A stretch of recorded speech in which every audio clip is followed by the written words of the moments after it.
Chapter 1207. Hey, did you hear? Something big happened to the Snow Maidens again. Some of the students, who were well-informed, spoke with excitement. What happened? I heard that a few dozen snowy mountains suddenly fell from the sky of the holy glacial lands and killed tens of thousands of Snow Maidens. Gasp! What's going on? I don't know. I heard that even the great Empress doesn't know what happened. It's so strange. The Snow Maidens really are a tribe that is plagued by misfortune. Heh, so you're feeling sorry for your enemies now? Don't you think it's a pity that so many beautiful big sisters died just like that? I'm just wondering why the Snow Maidens have been so unlucky recently.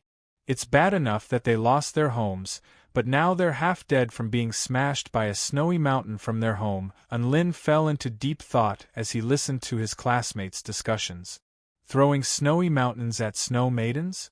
What kind of personality was that? He couldn't help but be a little concerned about Sister Shangguan-yi. He wondered how she was doing. The last time he had seen her was in the ancient Tai Chu realm.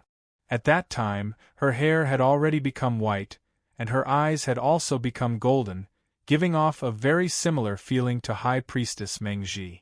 Could it be that she had fallen deeper and deeper into the Snow Maiden's territory and was unable to turn back?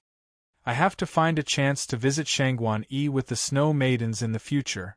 Unlin looked out the window and murmured to himself. Days passed by one after another. The heavenly peach banquet of the celestial court drew closer and closer. All of the powers on the Tai Chu continent that were on good terms with the celestial court all set off for the banquet. All of the higher-ups on the entire continent seemed to be bustling with activity again.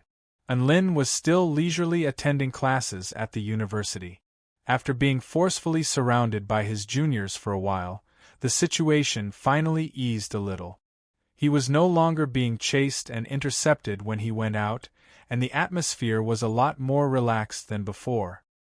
He wasn't averse to the fanaticism of his underclassmen. On the contrary, he cherished this experience very much. After all, he was going to leave this school soon.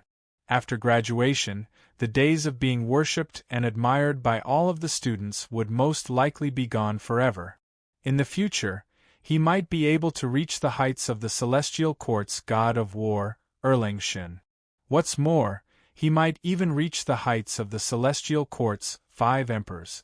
But even so, for the students on campus, it might just be a little more yearning for the legendary figure, but it would definitely be a little less intimate. After all, no student would dare to send a love letter to the 5 emperors of the Celestial Court. However, Unlin had received quite a number of them. There were males, females, humans, and other races. Perhaps it was because they were all students here, and Unlin was easy to talk to. One morning, Unlin, Su Xiaolan, Xianyuan Qing, and Su Qianyun ran to the top of a mountain in the school.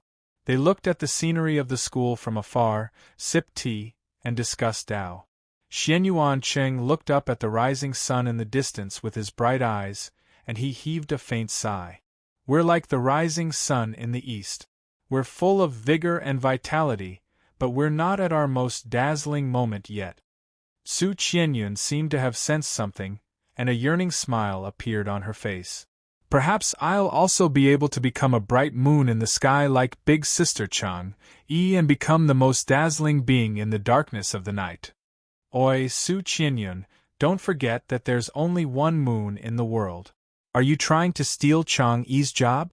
Unlin was given a fright by Su Qianyun's words. However, Su Xiaolan suddenly smiled. I think there's nothing wrong with Su Qianyun's words. There are no absolutes in this world. Aren't the rules of heaven and earth meant to be broken? Unlin, you were able to break the rules of the ancient dragon realm, so why can't Su Qianyun do the same? Unlin was a little speechless. Su Xiaolan sure was ambitious. That's right.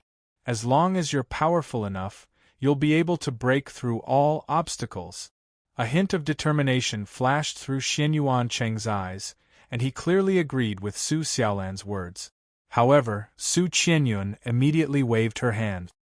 It's not what you think. Big Sister Chang Yi told me that if she becomes the moon goddess, she doesn't want to work anymore, and she's going to ask me to take over after she retires. That's why I'm looking forward to it. Lin almost spat out the tea in his mouth. Su Xiaolan, Xian Yuan Qing, we're telling you to defy the natural order and fight with all our might, but you're telling us that you can rely on your connections? There was only one thought in their minds at this moment. It's so good to have a big sister. I heard that senior student Wang Xuanzhan is also on leave, and he's planning to come back to the university, Xian Yuan Qing said. Senior student Wang Xuanzhan has made countless contributions during the war against the Snow Maidens, and he's coming back with glory. I also want to go and see him. Lin smiled. He doesn't have any regrets at the university anymore. Su Xiaolan sighed with emotion. Su Qianyun took a sip of her tea with a faint smile. I don't have any regrets either. I reached the soul formation stage before graduation and entered the university's Hall of Fame. Me too. I've successfully completed my goal of progressing to the soul formation stage and entering the university's Hall of Fame. Xian Yuanqing smiled. A vibrant smile appeared on Su Xiaolan's face. I don't have any regrets either. I entered the university's Hall of Fame, progressed to the Return to Void stage, and broke the record for the fastest student to progress to the Return to Void stage. Su Qianyun and Xian Yuanqing's hearts constricted upon hearing this. A dejected expression appeared on Lin's face. I do have some regrets though. Even though I've entered the university's Hall of Fame and cleared the Immortal Spirit Tower once, I didn't progress to the Return to Void stage. I hope I can make it in time. Su Qianyun and Xian Yuanqing suddenly felt as if their hearts were about to explode. Boss, please don't provoke me anymore. Can't we just have a cup of tea? Classmate Lin, you've changed. You're no longer that adorable and simple youth, Xian Yuanqing said with a disgruntled expression. I'm suddenly starting to miss Senior Tang Shimin. If he were here, I'd be a lot happier drinking tea. Su Qianyun's bright blue eyes were downcast, and she pouted like a pitiful kitten. She felt like she and Xian Yuanqing had taken Tang Shimin's place, and it was quite a tragedy. Haha, we actually have a common regret. Su Xiaolan immediately spoke to divert everyone's attention. What is it? Xian Yuanqing asked. Everyone turned to look at Su Xiaolan. Su Xiaolan smiled. We all know that the vice principal of the United University of Cultivation is Celestial Immortal Yuhua, but what about the principal of the United University of Cultivation? Have you ever met him? Everyone came to a sudden realization upon hearing this. That's right, I didn't even get to meet the principal even after I graduated. That's a huge regret. I wonder what this principal is doing. He doesn't even exist. I heard that the principal is going to be attending the Heavenly Peach Banquet. I really want to meet him so I can put an end to the regret of my time at the United University of Cultivation. Lin and the others were all very excited at the mention of the principal, and they all began to speculate about what the principal did for a living. Just as everyone was chatting with one another, the sky gradually began to darken. Lin suddenly stood up and looked up at the sky with a grave expression. The sky was originally clear and boundless, but at this moment it was gradually covered by dark clouds. Something's coming. Lin spoke with a solemn expression. Su Xiaolan drew her sword. This living being is very powerful. Rumble. The clouds suddenly began to tremor violently. An incomparably huge body began to emerge from the clouds, revealing itself to the world. Its entire body was inky black and glossy, and it had an extremely streamlined fish body. There were 4 thick and short legs at the bottom, as well as a long tail with purple lightning revolving around it. Its body moved, and it crashed onto the ground of the school. Boom! The entire ground tremored violently. What the hell is that? Lin was shocked. Anyone would be given a fright by the sudden appearance of a monster in the school. Xian Yuanqing had already risen into the air atop his sword. Let's go and have a look. Chapter 1208. That's a look of disdain, a look of condescension, a look of condescension. Su Xiaolan was the number 2 figure in the school, and everyone had heard of her. In all honesty, after disregarding its 4 short and thick legs and its sexy, sausage-like lips, this monster was like a massive black whale. A golden light flashed through Enlin's eyes, and invisible golden ripples proliferated outward, crashing violently into the black halo of light unleashed by the 4-legged whale, causing the black halo to twist and warp. Su Xiaolan was swept by Enlin's divine might technique, and the pressure on her was instantly alleviated. Maybe it's not at the university, Su Qianyun speculated. Another burst of ethereal cries sounded. The 4 of them continued to approach the 4-legged whale. The 4-legged whale didn't say anything, and it rolled its eyes. The 4-legged whale glanced at Enlin with an intrigued expression. What a terrifying taunt! Su Qianyun and Xianyuan Qing were only a kilometer away from the 4-legged whale. Haha, Godin really lives up to his reputation. So what if this great beast is powerful? With Godin at our university, it won't be able to do as it pleases. Look, it's senior student Enlin. Some of the students were already yelling. All of the students who were approaching the whale collapsed to the ground as soon as they entered the black halo of light. They trembled uncontrollably and were unable to take another step forward. Su Xiaolan. Which mighty figure is bored and came to our school to play? Su Xiaolan pursed her lips. Xianyuan Cheng looked around. Where's Vice Principal Yuhua? It's such a big thing, where did he go? The 4-legged whale's extremely human-like eyes allowed them to decipher too many things. Don't worry, teacher, I'm good at dealing with mighty figures like this. Enlin made an okay hand gesture with a smile before continuing to fly toward the 4-legged whale. The whale was tens of thousands of meters long, like a huge mountain range.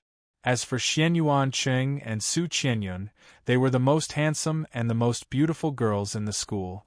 It was hard for the students not to know them. To be able to pass through the campus array and land safely in the open space of the campus, no matter what, it couldn't be an enemy, right? Enlin and Su Xiaolan felt an extremely terrifying might envelop their bodies, as if they were being crushed by a giant mountain, making it difficult for them to breathe. A hint of shock appeared in the 4-legged whale's eyes as it stared at the approaching humanoid figure. Oh my God, so big, is this a fish? Amazing, they're even closer to the whale than the teachers. F***CK, what's going on? I think I heard it scolding us for being useless? It spat at Enlin. Enlin flared up with rage as he pointed at the massive whale before him. I'm telling you, Xiaoxian United University is under my protection.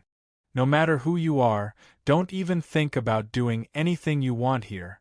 Some of the students couldn't help but let loose cries of surprise upon seeing the monster's appearance. Sword Immortal Ming Yuan's lips twitched upon being ignored, and he was just about to raise his sword to attack, but he refrained from doing so after thinking about it for a moment. After all, he knew that he was no match for this whale. It could be seen that this flexing spell technique would not target one's Dao partner. Instead, it would protect them. The Soul Formation stage teachers also flew within a kilometer of the whale before being enveloped by its terrifying aura, upon which they all fell from the sky. Countless students and teachers turned to look at the 2 people in the sky with either nervous or excited expressions on their faces. His disregard and contempt were displayed to the fullest, as if he was saying that the other party was a joke. While under the watchful eyes of all the students, the 4 of them crashed into the 4-legged whale's black halo without any impediment. Wah! The 4-legged whale monster suddenly let loose a low cry. Black ripples proliferated outward, sweeping up gale-force winds in a radius of over 50 kilometers. The invisible aura it exuded formed a substantial halo of light that encompassed an area of over 10 kilometers. Just as all the students were sighing in despair, a black brick suddenly flew toward them from the distance. All the teachers and students drew a sharp intake of breath upon seeing this. The sudden appearance of this black monster had alerted all the teachers and students in the university. The four-legged whale monster stared at the teachers and students, who were all immobilized by its aura with a mocking expression on its face. Sigh. Even the teachers can't do anything, what can we do? The four-legged whale monster looked at the approaching two people, and the mocking smile on its face finally faded as it stared intently at the two people flying through the air. However, with tens of thousands of students moving together, there were still quite a number of students who didn't hear the teacher's warning and kept approaching the strange creature. The most eye-catching of them all was naturally the handsome white-robed Lin standing atop the black brick. It's Godin, senior student Xianyuan Qing, Su Xiaolan, and senior student Su Qianyun. All the students instantly identified the four of them. What a terrifying sense of pressure. Look, senior student Lin and senior student Su Xiaolan are getting closer and closer to the whale monster. It wasn't time for class yet, so many of the teachers and students were very curious and began to approach the monster in order to investigate. Lin was like a war god imbued with the might of heaven and earth as he slowly approached the four-legged whale monster. All the teachers and students had been unable to make it open its mouth to speak, but it finally opened its mouth because of Lin's words. Ahem, tui. Soon, Lin arrived before the four-legged whale monster with a curious expression on his face. Senior, may I ask why you're suddenly visiting Xiaoxian United University? Divine Might Technique. Wah. Teacher, please save me. Students, there's danger ahead. Please maintain a safe distance. A teacher was already trying to maintain order. TSK, this whale looks so disgusting when it smiles. Lin couldn't help but grumble. Sword Immortal Ming Yuan stopped moving, but all the other teachers and students almost exploded with rage. Heh, you want to use your aura to make me stop? I and Lin have never been scared of anyone before. Student Lin, student Su Xiaolan, you two must be extremely careful.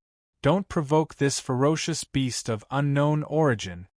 Earth Immortal Yuing warned as she saw the two of them fly past. Some of the students trembled as they cried for help after being enveloped by its aura. The four-legged whale monster turned its gaze toward the students charging toward it again, and a mocking expression appeared on its face, as if it were mocking the teachers and students for overestimating themselves. Our United University of Cultivation won't allow others to look down on us. Charge. Don't give in here.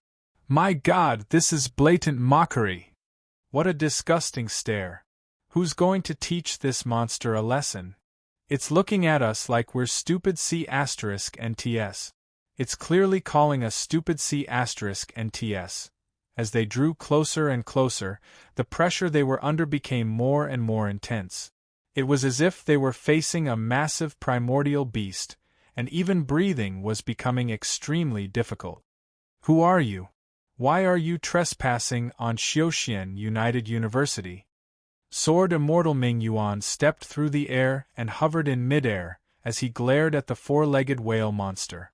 Countless students charged toward the four-legged whale monster, only to be swept away by its terrifying aura and collapse to the ground. Chapter 1209. Everyone was given a massive fright by this turn of event. Saliva was nothing more than a small droplet to a whale. However, in Lin's eyes, this was an extremely fearsome water bomb. Lin's expression shifted drastically, and he instantly activated his fire god mode. His aura soared explosively as a huge flaming palm imbued with both divine flames and holy flames crashed toward the water bomb. The huge flaming palm and the water bomb clashed, upon which an earth-shattering explosion erupted. Bam! The saliva exploded into a cloud of mist and clouds, and the huge flaming palm was also extinguished by the saliva. Scorching heat waves swept forth in all directions, sweeping up gale-force winds. All of the students were dumbstruck as they looked on at the cloud of mist that had erupted from the collision. So this is a battle between powerful beings? Spell techniques that can change heaven and earth with just a wave of their hands. The heat waves swept forth toward all of the students, and some of them spread open their arms and closed their eyes to take deep breaths, as if they were experiencing the grand moment of a battle between powerful beings. Stupid C** and T. Why are you still inhaling the air with gusto? That's the four-legged whale's saliva. Some of the students yelled at the top of their lungs as they stared at some of their classmates in astonishment. Holy F** CK. Erg, four-legged whale, I'm going to kill you. Erg. Sure enough, some of the students who were alerted to this were experiencing physiological discomfort. All of them had accidentally breathed in the mist, which meant that they had all inhaled the four-legged whale's saliva. How terrifying was that? Thus, another large group of students collapsed to the ground. All of the students who hadn't collapsed were staring at Lin with scorching excitement and nervousness in their eyes. I don't get the chance to witness God and's battle in person. I have to watch the entire battle. I can't fall yet. I have to fight with senior student Lin until the end. Classmate Lin, hurry up and teach that lawless whale a lesson. Many of the students struggled against the whale's aura as they looked up at the man standing atop the black brick, whose entire body had turned a dazzling crimson-golden color. It's impolite not to reciprocate. Lin pounced toward the four-legged whale in his fire god mode. His arm quickly swelled up as he incessantly used the power of flames to increase the strength of his arm. In that instant, his arm became as dazzling as the sun. 3 times, Qilin arm fire god fist. Bang! He threw a punch at the four-legged whale. In that instant, his fist exploded like a miniature sun before crashing into the four-legged whale's head. The power exploded, and the golden and blazing waves squeezed and distorted the void. It was as if a round sun had been flattened, and the destructive power came crashing down. Rumble! With one punch, heaven and earth lit up. The four-legged whale let loose a faint cry, and even though it had released a black defensive liquid to protect its head, the immense power imbued within the fist was still enough to send its massive body flying back, and its 4 legs dug long trenches into the ground. The shock wave wreaked havoc, shaking the ground and uprooting the surrounding trees. Su Xiaolan and the dozen or so return-to-void stage teachers had no choice but to release their spatial power to protect the students around them and form a spatial barrier to withstand the shockwave. Holy shit! What a terrifying punch! Is classmate Lin serious? I feel like I'd be reduced to ashes if I were to take that punch head-on. Hurry, evacuate the students. They'll be affected by the shockwaves of the battle. All of the return-to-void stage teachers conversed with one another. It was a rare sight to see Lin unleash his divine might. All of the students retreated with reluctance on their faces. Some of the female students already had stars in their eyes, and they had to be carried away by their teachers. The energy fluctuations gradually dissipated. This time, the four-legged whale's eyes were wide open, having clearly been stunned by Lin's punch. Lin stared at the whale with a grave expression. Even though the four-legged whale had been knocked back by him, it remained completely unscathed. This was undoubtedly a Tao integration stage mythological beast. Who the hell are you? Lin asked again. It was quite clear that this uninvited guest bore no ill will toward the teachers and students. Otherwise, all of the teachers and students would have been dead before Lin had arrived. The four-legged whale cocked its head to the side before opening its sausage-like lips to speak. Cough. Tui. Another fearsome water bomb was imbued with terrifying power. Lin's expression darkened upon seeing this water bomb, and he unleashed another flaming palm. Bam! The 2 spell techniques clashed, and a cloud of water vapor erupted into the air. Cough. Tui tui tui. The four-legged whale began to spit more saliva upon seeing this. Each and every mouthful of saliva was imbued with extremely terrifying power, and if they were to strike a mountain, they would be able to pulverize a mountain over 10,000 feet tall. Lin's expression shifted drastically. Can't we just talk? Why are you spitting saliva at everyone? As he spoke, he could only use fire spell techniques to defend himself. All of the other teachers and students held their breaths, and some of them even unleashed spell techniques to keep the water vapor at bay. There was no helping it. The four-legged whale's saliva was flying through the air. Finally, the four-legged whale grew tired of spitting saliva. All of the teachers and students were already hurling abuse at the four-legged whale for its lack of manners. Huff, huff, huff. I'm about to die from suffocation. I want to throw up just thinking about all of the whale's saliva particles floating in the air. This accursed four-legged whale is poisonous. You have no sense of shame and your mouth is full of filth. The four-legged whale's lips curled up into a mocking sneer in the face of all of the condemnation. All of the teachers and students were enraged upon seeing this, and some of the return-to-void stage teachers were already preparing to attack. However, the four-legged whale had already turned toward Lin with an appreciative expression on its face, and it even nodded slightly with its mountainous head. Lin blinked with confusion. What was this supposed to mean? Was it expressing its appreciation for Lin to block its saliva attack? In the next instant it opened its mouth again. Lin. A huge bubble was spat out by the whale. There was an extremely dazzling golden text imprinted on the surface of the bubble. Not bad, little brat. Are you a student of this university? Lin faltered slightly upon hearing this. A Tao integration stage mythological beast couldn't speak through a bubble? He was a little confused, but he still nodded in the end. That's right. Hence, this university is under my protection. Don't even think about doing whatever you want here. Who the hell are you? The four-legged whale's eyes curled into crescent moons again upon hearing this, and it chortled in an extremely sinister manner. Ha ha ha ha, and Lin's lips twitched upon hearing this. Was there something wrong with this whale's head? The four-legged whale blew another bubble. You're not bad. You're the most exceptional student I've ever seen, but this university is under my protection, not yours. The text on the bubble was extremely huge and shimmering, so everyone could see it.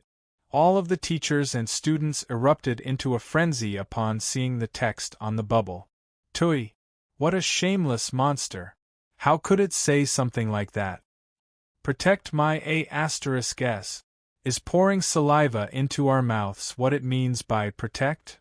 Is this whale insane?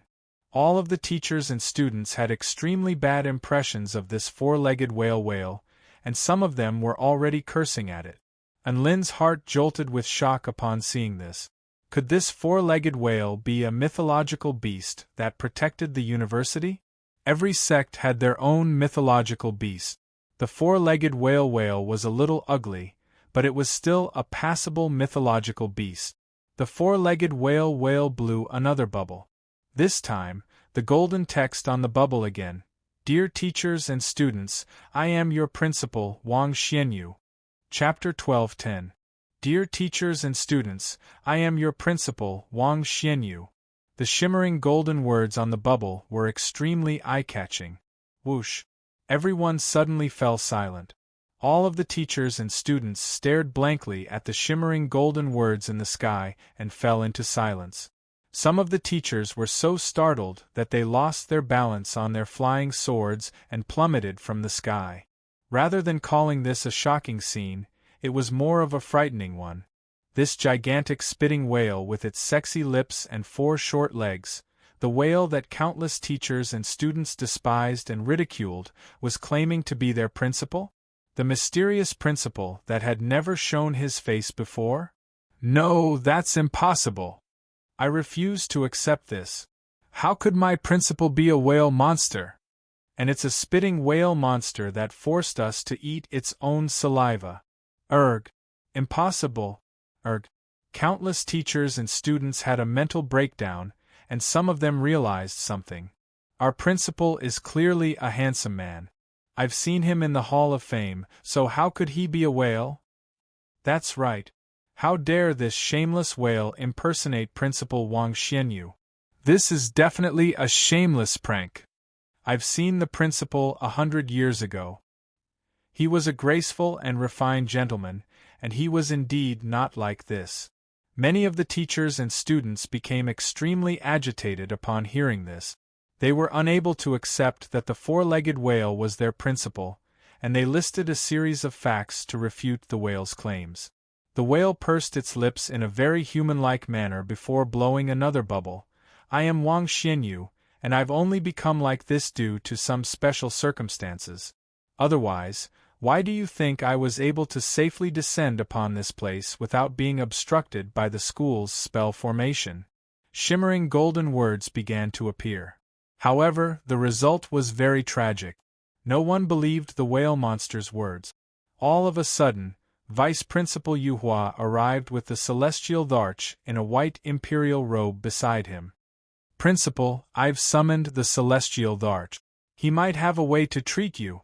Vice Principal Yuhua yelled before letting loose a cry of surprise. Holy F***CK. Why are there so many people?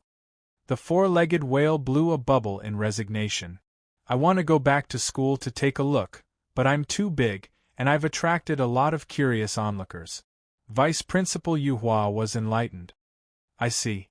Haha, Wang Xianyu, you're finally back. The celestial Dharch also extended a warm greeting. Silence, deathly silence. The tens of thousands of teachers and students, including Enlin, felt as if they had been struck by lightning. They stared blankly at the whale monster before them as waves of shock surged in their hearts. It's him. It's really him. The four-legged whale's words couldn't be trusted, but the appearance of Vice Principal Yuhua and the celestial Dharch had completely overturned everything that the teachers and students knew. This four-legged whale really was Principal Wang Xianyu. Heavens, my principal is actually a whale monster. No, I don't believe it. My principal should be an extremely handsome immortal. Some of the students were already sitting on the ground in a daze. Some even felt that their illusions had been shattered, and their hearts ached. It's over, it's really over. I just cursed at the principal. My career, the teachers also heaved forlorn sighs of despair. No matter how stubborn they were, they had no choice but to accept this cruel reality. And Lin's mind was also in a complete mess. He had speculated that the four-legged whale was the mythological beast protecting the school, but he was told that this was his F***king principal? However, that did explain why the four-legged whale had said that the school was under its protection instead of Enlin. It was because it was the principal. No, it was because it was the principal whale. Principal Wang, hurry up and conceal your aura. Don't scare these students and teachers. They still have to go to class later, Vice Principal Yuhua urged. The four-legged whale blew a bubble. I was just giving them a small test just then, and I'm very pleased with the result. These students and teachers are all very spirited and have the courage to love and hate. All of the teachers and students blushed slightly upon hearing this. Dare to love and dare to hate, was referring to going against the principal and scolding him? And Lin was also feeling a little awkward. Did he mean that he was going to unleash a Kirin arm on the principal? The four-legged whale blew another bubble. They've done a good job, so I've rewarded them with some divine liquid as a welcome gift. Everyone faltered slightly upon seeing the words on the bubble. Divine liquid? What divine liquid? Ah! No wonder I felt so warm all over, as if a ball of warm energy was clearing my meridians. So that's what it was. What was it? You might not believe me, but I just inhaled a mouthful of water vapor. Pfft. That means I did the same. I thought I was just imagining things, but I can now see that the effect of that energy clearing my meridians and strengthening my bones is becoming more and more pronounced. Could it be that the ball of water that the principal just blew out was actually divine liquid? All of the teachers and students were given a fright. Those who had held their breaths and tried to expel the water vapor all regretted their actions. All of the teachers and students who had accidentally inhaled the water vapor were ecstatic and elated, as if they had swallowed a spirit pill for free. Haha, long live the principal. I should have inhaled a few more mouthfuls, erg. The water vapor really is quite effective. Soon, many of the students couldn't help but retch at the thought of the fact that the divine liquid was dispensed through saliva. It's all right. The ambergris of the dragon tribe is extremely precious, so isn't our principal's whale saliva precious as well? We should be grateful. Whale saliva? Is there such a thing? It's most likely the divine whale saliva. All of the teachers and students praised the principal with a mixture of gratitude and vomiting. Even the whale principal couldn't bear to watch this any longer, and he immediately blew out a bubble. There were a few large golden words on the bubble. It's getting late, hurry up and go to class. The four-legged whale's aura was abruptly withdrawn as it spoke, and all of the teachers and students who had entered the range of the whale's aura felt as if they had regained their freedom. Thank you, Principal. Goodbye, Principal. All of the teachers and students bade farewell, some with sincerity, some with insincere sincerity. This principal's eccentricity had already exceeded their imaginations. Countless people had envisioned countless ways that the principal would appear. However, never would they have thought that the principal would appear in the form of a four-legged whale monster and spit at them as a greeting gift. Had the teachers and students recovered? No, they hadn't. They just didn't want to be rude in front of the principal, but there were actually countless mythological beasts stampeding through their hearts. Anlin also wanted to leave upon seeing this. At this moment, Wang Xianyu blew out another bubble. Anlin, Su Xiaolan, Xianyuan Qing, Su Qianyun, please wait a moment, the principal has something to say to you. Vice Principal Yu Hua immediately spoke upon seeing the words on the bubble. Chapter 12:11. Anlin, Su Xiaolan, Xianyuan Qing, and Su Qianyun all stopped in their tracks at the same time. All of them turned to look at Wang Xianyu. A smile appeared on Wang Xianyu's face as he blew another bubble. To be honest, you're all students of the soul formation stage or above. To be honest, I'm very surprised. The whale continued to blow bubbles. In particular, there's a return to void stage student among the four of them, as well as a soul formation stage student who's even more fearsome than a return to void stage student. Anlin and the others were all dumbstruck. Was the principal a genius? Anlin's bad *SS prowess and Su Xiaolan's supremely talented cultivation base were already well known to everyone. Wasn't it a little too late for the principal to be astonished now? Even though he was grumbling internally, he still had to maintain a smile on his face. Anlin joined his hands in a smile. You're far too kind, Principal Wang. The whale blew another bubble. You're all very exceptional. Would you be interested in becoming teachers at the school after you graduate? If you don't want to, I don't have to assign you any teaching assignments. I'll just give some lectures from time to time. Anlin and the others were all dumbstruck again upon hearing this. So the principal had called them here to recruit teachers for the school? Vice Principal Yu Hua finally stepped forward. Principal Wang, don't think too much about it. Anlin is the sect leader of the 4-9 Immortal sect. How could he possibly become a teacher at the school? The other three students also hold important positions in the 4-9 Immortal sect, so they probably wouldn't agree to this either. Wang Xianyu cocked his head to the side before blowing another bubble. 4-9 Immortal sect? What kind of sect was that? Everyone was astonished once again. Principal Wang really was a genius. The 4-9 Immortal sect was so renowned that everyone in the Kingdom of the Nine States knew about it. The Celestial Dharch smiled. Mr. Wang Xianyu, don't think too much about it. The 4-9 Immortal sect is a top-rate immortal sect comparable to the 9 Imperials.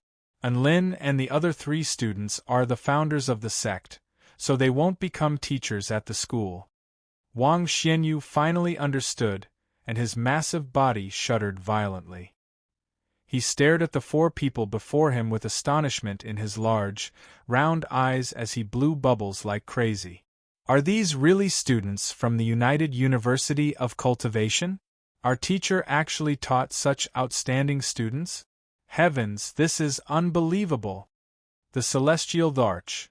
Vice Principal Yu Hua's face darkened. Principal, please watch your words. Unlin and the others were astonished as well. It was one thing for the principal to be irresponsible, but he even ridiculed the teachers like this. He was simply a weirdo. Wang Xianyu, don't worry about that for now. Let's talk about you first. What's going on with you? The celestial Dharch massaged his brows. It's a long story. A forlorn look appeared in the four-legged whale's eyes as it looked up into the sky. Everyone turned to look at the whale monster, only to see two streams of tears flowing from its eyes. From Enlin's perspective, it looked like two rivers were falling from the sky. Tears flowed before he said anything, sorrow flowed like a river. The celestial Dharch was given a fright upon seeing this. Mr. Wang Xianyu, please calm down. If the story is too sorrowful, you can keep it short. The four-legged whale blew a sorrowful bubble. Then I'll keep it short. It continued to blow bubbles. When I was traveling around the world, I encountered the mythological beast Kuan-Pung, and we got into a fight over some matters. Unlin instantly recalled the statue he had seen on the sun tree upon seeing this. At the time, he had received the Kuan-Pung's blessing and core inheritance, Kuan-Pung travel. The four-legged whale continued to blow out bubbles sadly. The Kuan-Pung mythical beast was actually not strong enough for me to defeat, but when it fled after being heavily wounded, it bit me and cast a spell on me called Kuan-Pung transformation. Everyone's lips twitched as they stared speechlessly at the four-legged whale. Kuan-Pung transformation? What an adorable curse technique! Wang Xianyu's eyes were wide open as he continued to blow bubbles. This curse technique is very terrifying. It's a type of bloodline curse technique that will fuse into my bloodline and gradually transform my body into a Kuan-Pung. This means that if I don't receive treatment in time, I'll become a fish. Enlin stroked his chin. Become a Kuan-Pung? Isn't that a good thing? The bloodline of the mythological beast Kuan-Pung is so bad *SS. I've picked up a treasure. Tui. The four-legged whale immediately blasted a mouthful of saliva at Enlin. Enlin's expression shifted drastically. There was no time to activate his fire god mode, so he immediately used his chaotic alloy brick as a shield. Boom. The water bomb exploded, and Enlin was blasted flying for over 10 kilometers along with the brick. Su Xiaolan heaved a forlorn sigh. Enlin, can't you just keep your mouth shut? You still want to die in front of the principal who only knows how to spit saliva. Tui. The four-legged whale immediately blasted another mouthful of saliva at Su Xiaolan. The saliva was like a terrifying water cannon, and Su Xiaolan's expression shifted drastically as she immediately unleashed her true dragon wall as a shield. At the same time, the holy vermilion flame enveloped her body as a pair of wings. Boom! The water bomb exploded, and boundless power blasted Su Xiaolan back for over 10 kilometers. Vice Principal Yu Hua and the Celestial Dharch, Su Qianyun and Xianyuan Qing both fell silent with fear. Has classmate Xiaolan been infected by classmate Enlin? She's asking for trouble right in front of the principal. Su Qianyun muttered in a quiet voice. This is definitely classmate Enlin's fault. Classmate Xiaolan was so adorable in the past, so why would her words be so hurtful? Xianyuan Qing also expressed his opinion. The four-legged whale blew a dejected bubble. I, Wang Xianyu, am truly envious of fish. I envied fish's freedom, and I envied fish's freedom. But when I'm about to transform into a fish, I realize that I'm just a man who likes dragons. Wang Xianyu shook his massive body as well as his short and thick legs as he heaved a forlorn sigh. I can't speak, I can't transform, and I'm slowly falling into the abyss of becoming a Kuan-Pung. Who can understand my despair? Perhaps after I completely transform into a Kuan-Pung, that Kuan-Pung will come to me and force me to submit to it with a higher rank bloodline. This is not the life I want as a fish. Wang Xianyu expressed his heartfelt thoughts to everyone. Enlin and Su Xiaolan returned with sympathetic expressions on their faces. The celestial Dharch slit open the four-legged whale's skin and extracted a drop of blood. A divine light flashed through his eyes, and he paused momentarily before speaking. A bloodline curse unleashed by a mythological beast is indeed extremely powerful. Even you are unable to stop the curse from assimilating your bloodline, and I am unable to dispel it with brute force. An expression of disappointment appeared on Wang Xianyu's face. At this moment, the celestial Dharch extended 2 fingers. There are 2 ways to dispel this curse. The first is to destroy your own bloodline and cultivate the power of your own bloodline from scratch. Of course, this will cause your cultivation base to regress or even damage your Dao foundation. Wang Xianyu shook his head like a rattledrum. The celestial Dharch smiled.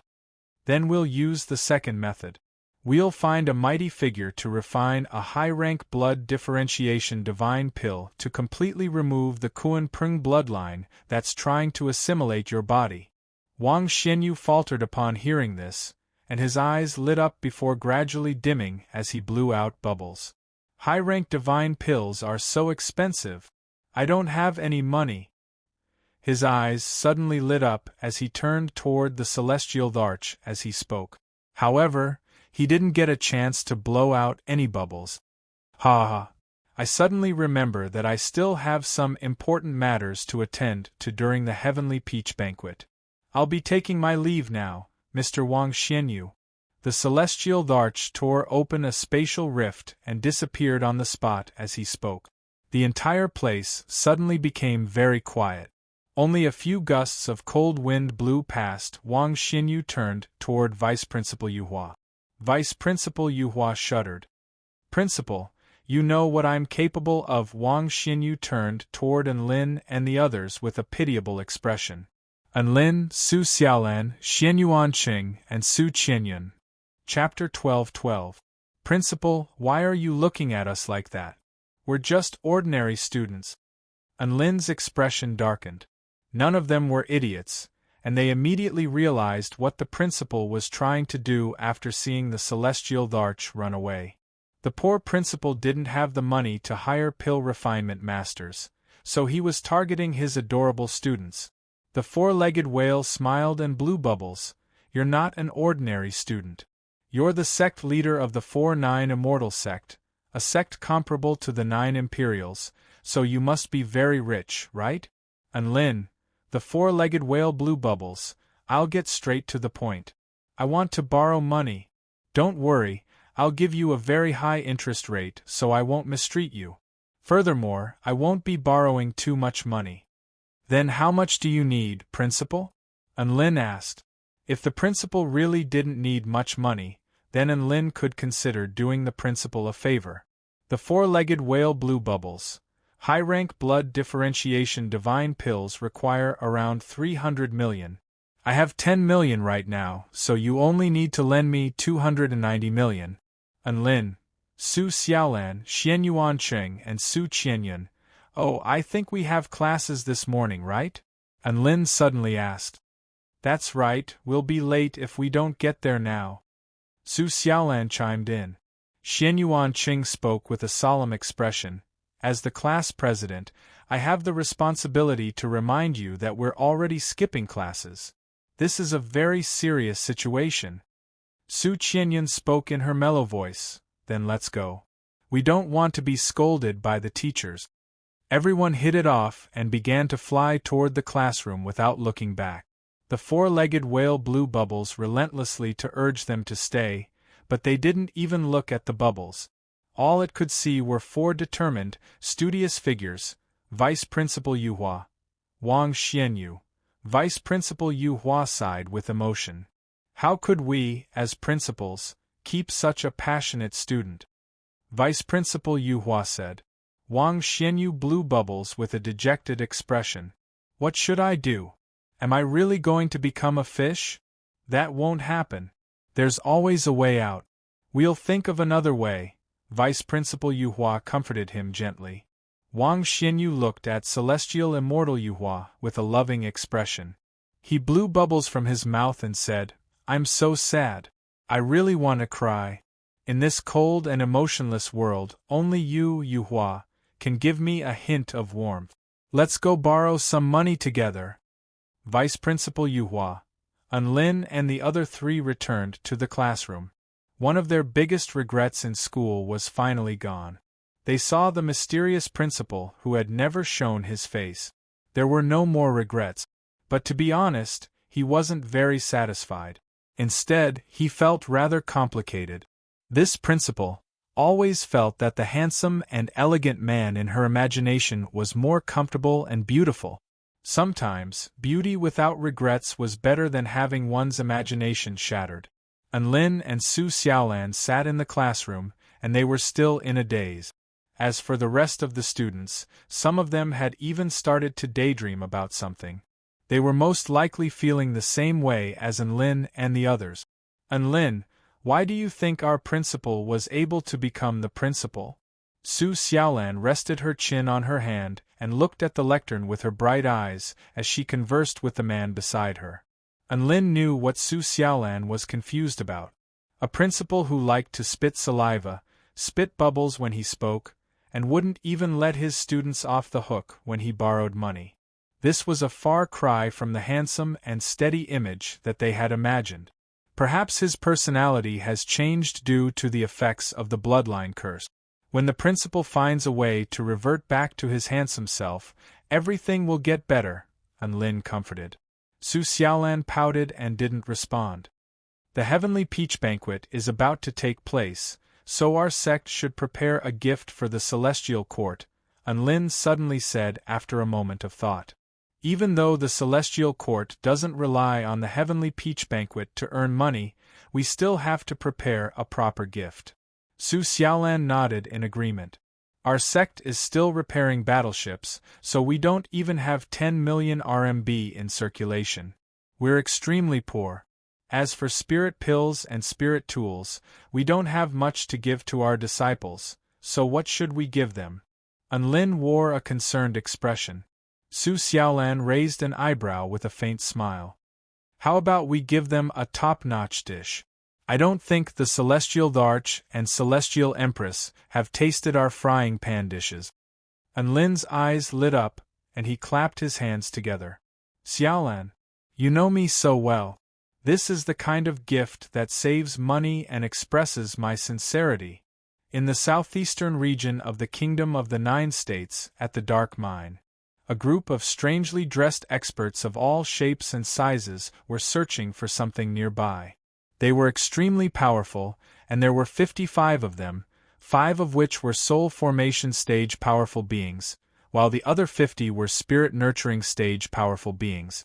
The Dark Wing Tribe and Vermilion Bird Tribe were responsible for aerial reconnaissance, the Snake Spirit Clan and Stone Tribe were looking for clues on the ground, the Spirit Fish Clan and Heavenly Turtle Tribe were responsible for divination and guidance on the ground, and the Holy Martial Clan and True Demon Tribe were wielding sharp weapons with killing intent radiating from their bodies. The humans even took out some strange weapons and were on high alert for the situation around them. The Dragon Tribe powerful beings hummed and grunted as they followed the powerful beings around. Howl!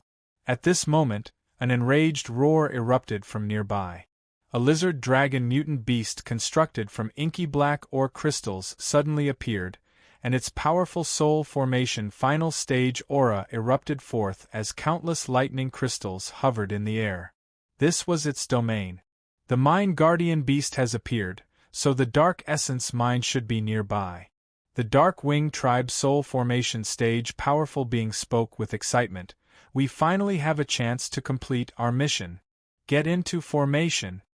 5 soul formation stage powerful beings and 50 spirit nurturing stage powerful beings instantly got into formation. At this moment, countless lightning crystals were already whistling through the air toward these outsiders. Shield up! All of the living beings spoke in unison with indifferent expressions. The Spirit Fish Clan and Heavenly Turtle Tribe instantly combined to form a water barrier turtle shield. Boom boom boom.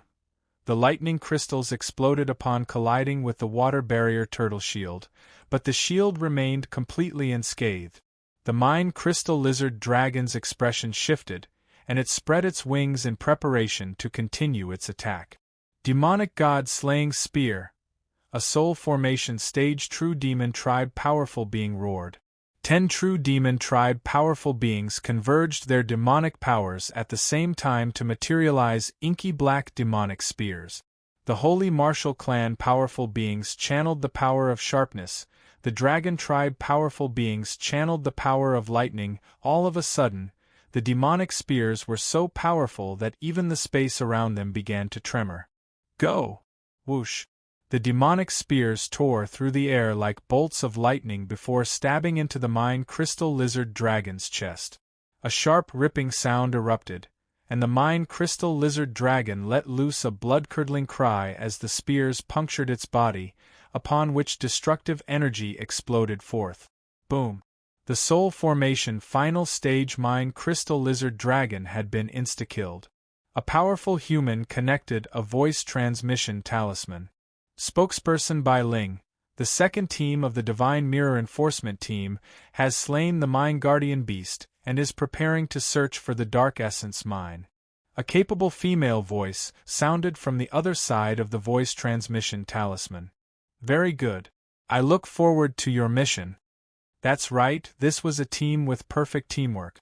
They were members of the Divine Mirror Enforcement Team of the 4-9 Immortal Sect.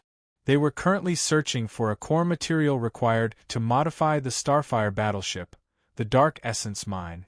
With it, they would be able to control the battleship even without mastering the power of the Divine Tao. I can smell treasure. The cave is over there.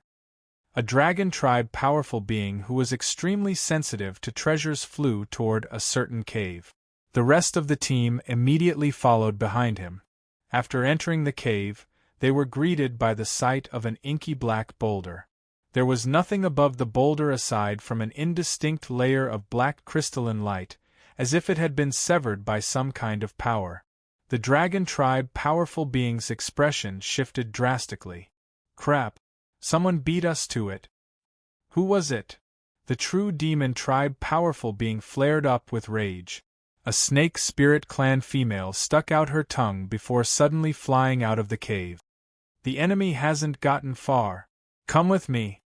Chapter 12-13. Within the dark Mine Mountain Range, a lithe figure was quickly traversing through the forest. He was extremely fast, and all the obstacles in front of him became his stepping stones. He was even faster than flying through the sky. Huang Fuwen was an itinerant cultivator from the Heavenly River State. He was originally an abandoned son of a family, and everyone looked down on him. However, due to a series of coincidences, he obtained an old man whose consciousness resided in a black bead. The old man recognized his dark root.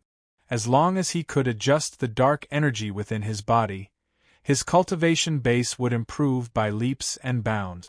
From then on, he would be able to flex and slap people in the face as he pleased. A rather handsome man tossed the black crystal in his hand and said with a smug smile, "With this netherworld essence ore, my netherworld divine art will be able to reach the phenomenal success stage. At that time, Yen Meng will no longer be my match." At this moment, a white-haired old man with a refined appearance floated out from the black bead. Huang Fuwen, don't be arrogant and complacent when cultivating. Your aptitude is not bad, but don't underestimate your enemies.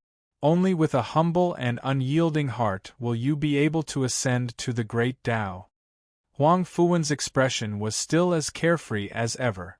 Alright, Elder Ming, I know that my cultivation base is only at the soul formation intermediate stage right now, so it's nothing much. Once I reach the return to void stage, I'll definitely help you recover your physical body. A gratified smile appeared on Elder Ming's face. The handsome man stroked the dark essence ore with an elated smile on his face.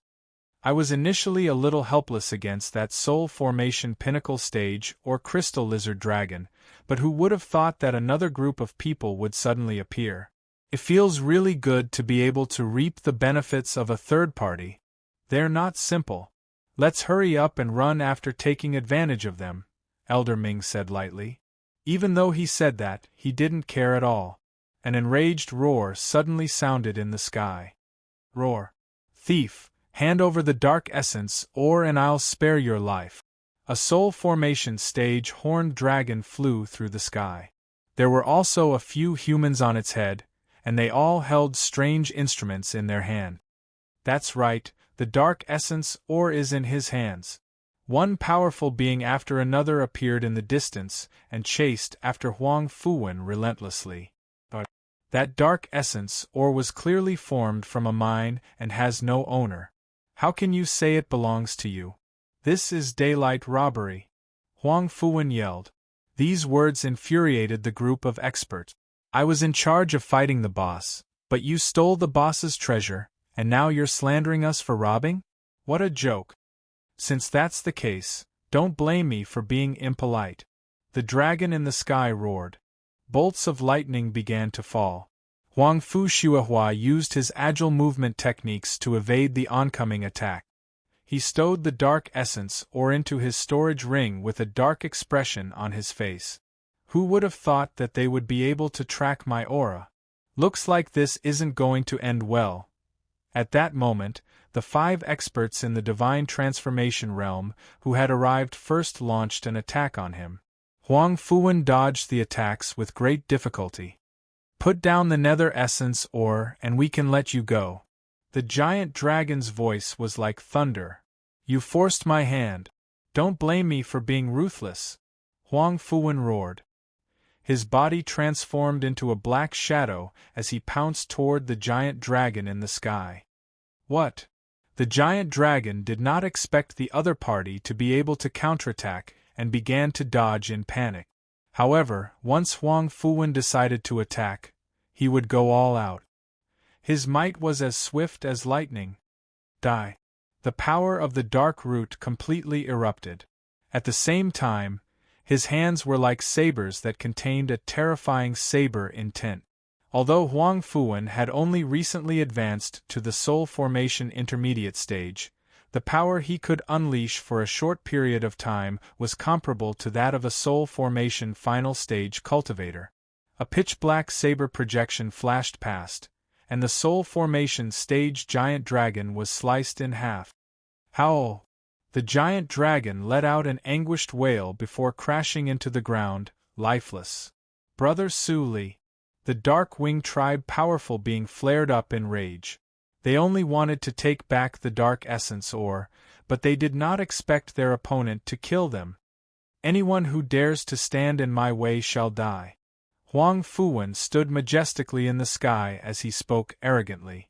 At this moment, the other Divine Mirror Enforcement Team powerful beings had already caught up. Those who dare to kill members of the 4-9 Immortal Sect will not be forgiven. The Dark Wing tribe powerful being said coldly. 4-9 Immortal Sect? The expressions of Huang Fuwen and Elder Ming within the black bead both shifted. After a moment, Huang Fuwen calmed down and sneered. So what if you're from the 4-9 Immortal Sect?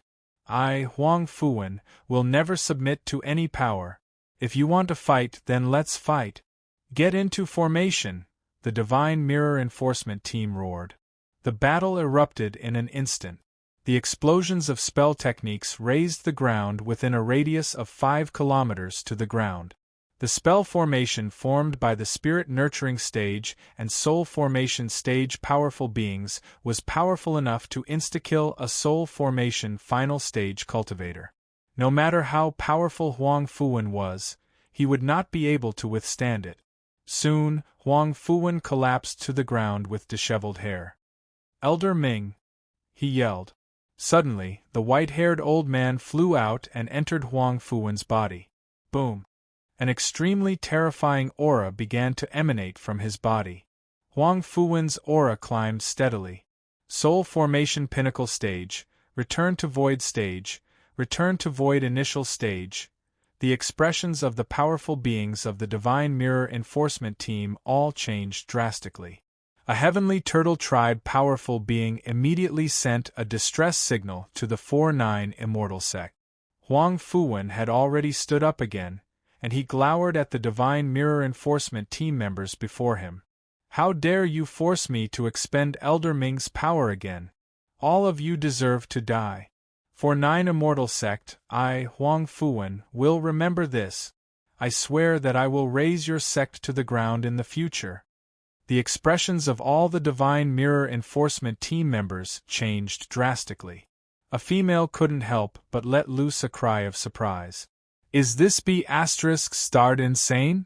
Die. Huang Fuwen exploded with rage. The Divine Mirror Enforcement team formed another demonic god-slaying spear and stabbed it toward Huang Fuwen.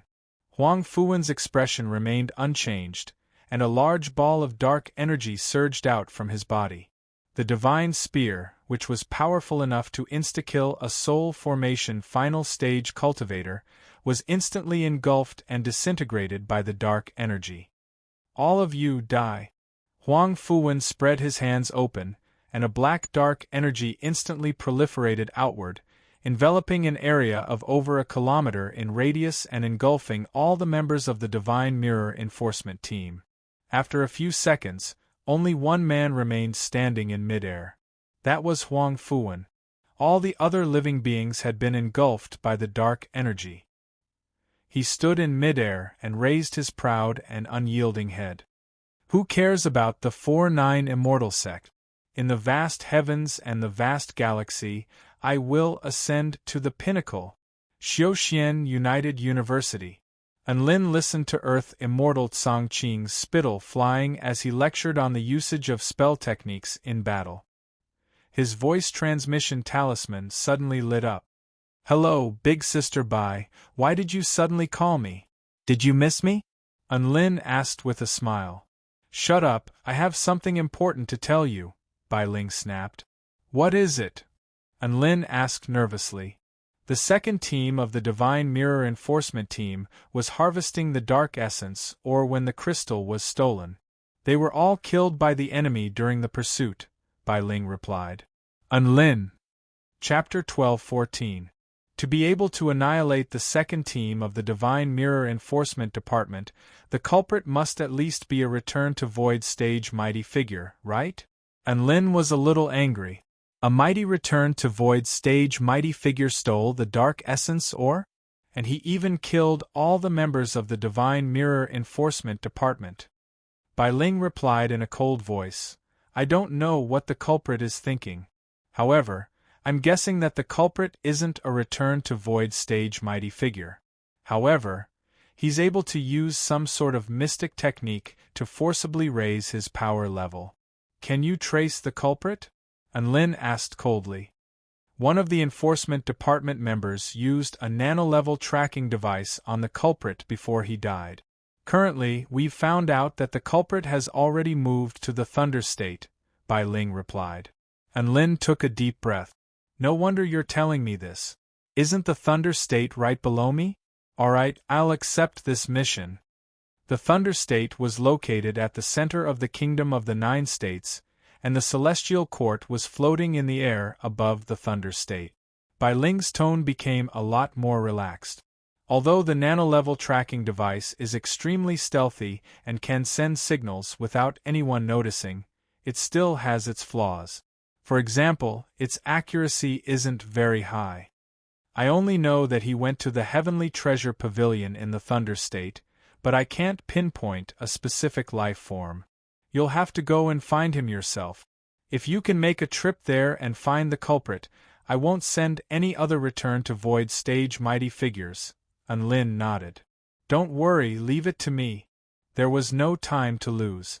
After ending the voice transmission, he immediately unleashed a concealment technique and disappeared right in front of the teachers and students. He then flew out the window. Ditching class openly was too conspicuous, so he was more inclined to leave quietly. The Celestial Court wasn't far from the Extreme Emperor City, so sword kinesis flight was faster than teleportation spell formations. Anlin leaped down from the edge of the continent and flew through the pristine white clouds in free fall. A black brick grew bigger and bigger, eventually becoming a huge brick that was 3 meters long. Just like that, the man stepped on the brick and majestically flew towards Thunder State. The Extreme Monarch City was the second largest city in Thunder Prefecture, second only to the main city of the Flying Gold royal family. It occupied a vast area, and the densely packed buildings stretched as far as the eye could see. It was also the largest trading center of the Thunder Province. Many cultivators and creatures from all over the continent were active here, selling some goods.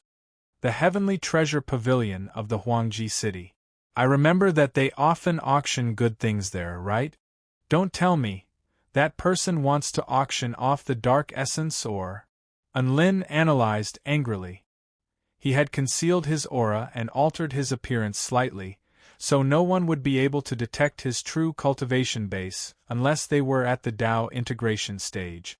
An extremely majestic building that was over 1,000 feet tall appeared in front of him. Stop right there. Now that the auction has begun, no one is allowed to enter. 2 guards with powerful auras crossed their swords and blocked Enlin's path. Enlin blinked his eyes and retreated quietly. In the next moment, he used the divine creation liquid art to conceal himself. Heh, you want to stop me with this? Enlin swaggered toward the Heavenly Treasure Pavilion. A white light flashed in his eyes, and a huge spell formation appeared before him. However, with a flick of his finger, a circular flaw was soundlessly torn apart. He entered through the flaw in the spell formation and passed through the door. There was a hubbub of voices inside the door, and it seemed like the auction had reached its climax. Holy sh*t, so many people. How are we supposed to tell who the enemy is? Enlin was instantly dumbfounded when he saw that close to 1,000 people had gathered together to auction. Forget it, I'll just wait and see. I'll slowly observe, and I'll eventually find some clues. The auction hall was divided into 3 different types of seats: heaven, earth, and human. The other party had done something bad and auctioned off the dark essence ore, so they would definitely keep a low profile.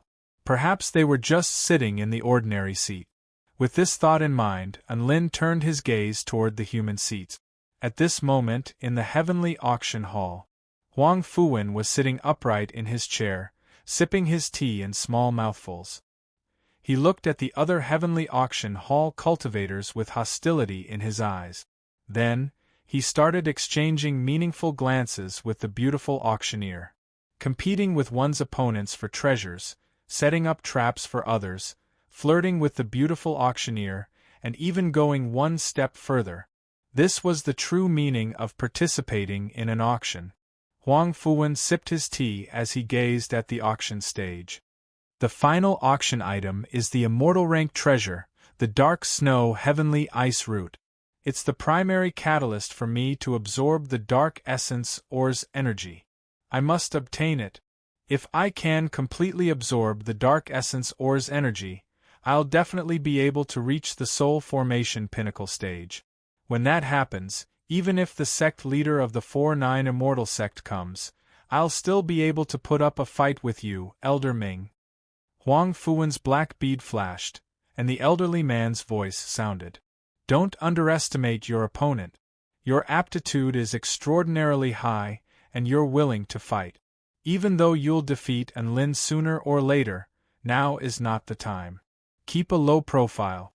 Huang Fuwen clenched his fists. The 4-9 Immortal Sect forced you to expend your divine sense, Elder Ming. Your divine sense has been severely injured. I'll definitely avenge you.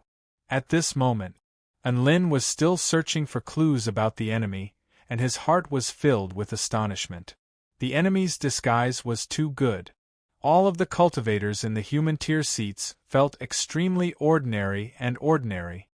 To be able to keep a low profile and disguise as an ordinary cultivator without any flaws.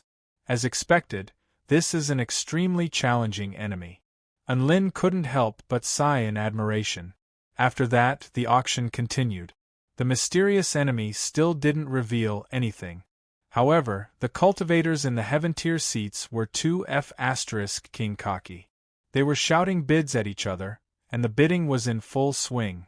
In particular, there was a male cultivator named Huang Fuwen. Every time he raised the bid and swindled the other heaven-tier bidders, a wild and unruly smile would appear on his face. Unlin almost wanted to rush over and beat him up. Swindling others is still reasonable? What's with that smug smile? However, in order to find the enemy lying in ambush, Unlin resisted the urge to rush over and beat him up. Next, we will be auctioning a mysterious item. It's a mysterious black piece of wood that our Heavenly Treasure Pavilion's pavilion master obtained from an antique market. Its composition and origin are unknown, but it possesses extremely powerful energy fluctuations. It's at least an immortal rank item, so the starting bid is 500,000 spirit stones. The beautiful auctioneer announced with a smile. Another wave of astonishment erupted in the auction hall when the starting bid was announced. Huang Fuwen looked at the mysterious piece of wood with a hint of disinterest. However, at this moment, Elder Ming's voice suddenly sounded. Heavens! This is the bone marrow essence of a Tao integration stage true dragon. It's a divine rank material. With it, I can forge a powerful weapon for you. You must obtain it. Huang Fuwen's eyes lit up. This bone marrow essence was something he, Huang Fuwen, was determined to obtain. This was the benefit of having a grandpa by his side. Nothing good could escape his discerning eyes. At this moment, a white glow also flashed across Enlin's eyes. There was nothing that could escape his divine inspection technique's appraisal. A string of information began to appear. Bone marrow essence. Bone marrow essence of the primordial dragon tribe's Tao integration stage true dragon, Yi Tsuantian. Superb tool refinement and pill refinement material.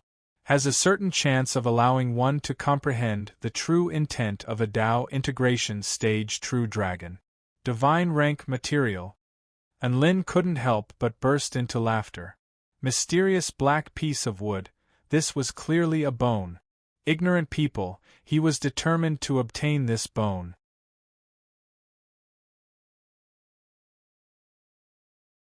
Could it be that these two cultivators knew something? Some of the cultivators began to stir. 6 million spirit stones. Enlin continued to shout. Huang Fuwen glowered at Enlin and growled like a wild beast. Fellow Taoist, you're playing with fire. Enlin rolled his eyes and snappily said, Price-raising demon, I really have my eyes on this piece of wood. No one can take it away from me. Be careful not to raise the price too high, or you won't have enough money to buy it. Huang Fuwen was so angry that his body trembled. He gritted his teeth and yelled, 1,800,000 spirit stones. Enlin raised his hand indifferently. 2 million spirit stones. The cultivators in the auction hall all sucked in a breath of cold air. Did this amount of money just fall from the sky? These two were actually fighting to such an extent for an immortal ranked material? Huang Fuwen was just about to raise his hand to bid when the black bead suddenly flashed. Elder Ming's voice traveled over. Stop fighting. Don't forget why we're here at the auction hall. Don't run out of money to bid for that item. Huang Fuwen took a deep breath and glared at Enlin angrily. Finally, he slowly lowered his hand. Going once, going twice, going thrice, sold. The auctioneer officially announced that Enlin had become the owner of that mysterious item. A victorious expression appeared on Enlin's face. The bone marrow of the Tao integration stage true dragon, Yi Tsuantian, was a divine rank material. Let alone 2 million spirit stones, even 20 million spirit stones would be worth fighting over. Huang Fuwen's expression darkened. He glanced at Enlin and thought to himself, I'll let you be smug for a while. What's mine will be mine. No one can take it away from me. He was determined to obtain the bone marrow of the Tao integration stage true dragon. At this moment, a beautiful female cultivator walked toward Enlin.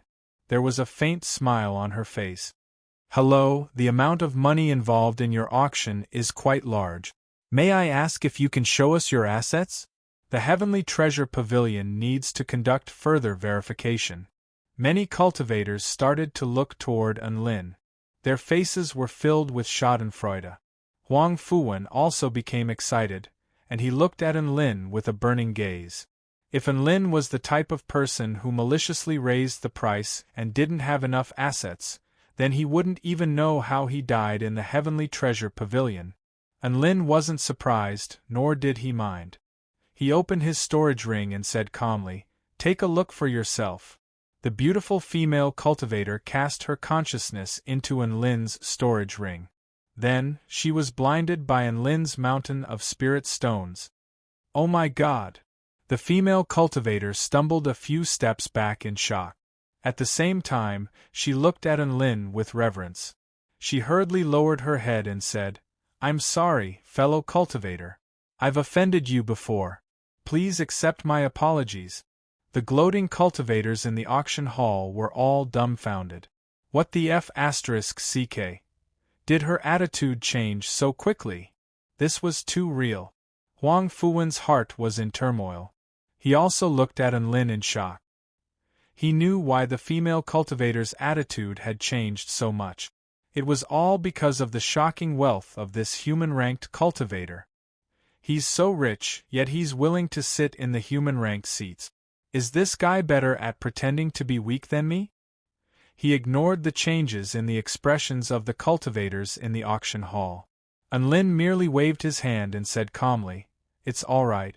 Leave after you're done looking." Yes. The female cultivator nodded obediently and left. Although Enlin had already given 100 million to Chang'e, there were still 55 million spirit stones in his storage ring. He had never seen a return-to-void stage mighty figure with this kind of wealth. It was no wonder that the female cultivator's attitude had changed so drastically. She simply couldn't afford to offend him. The auction continued. Huang Fuwen didn't participate in the auction. He seemed to be waiting for something. Soon, the last item, the profound snow heavenly ice root, began to be auctioned. The starting price was 1,500,000 spirit stones. This was an extremely precious medicinal ingredient.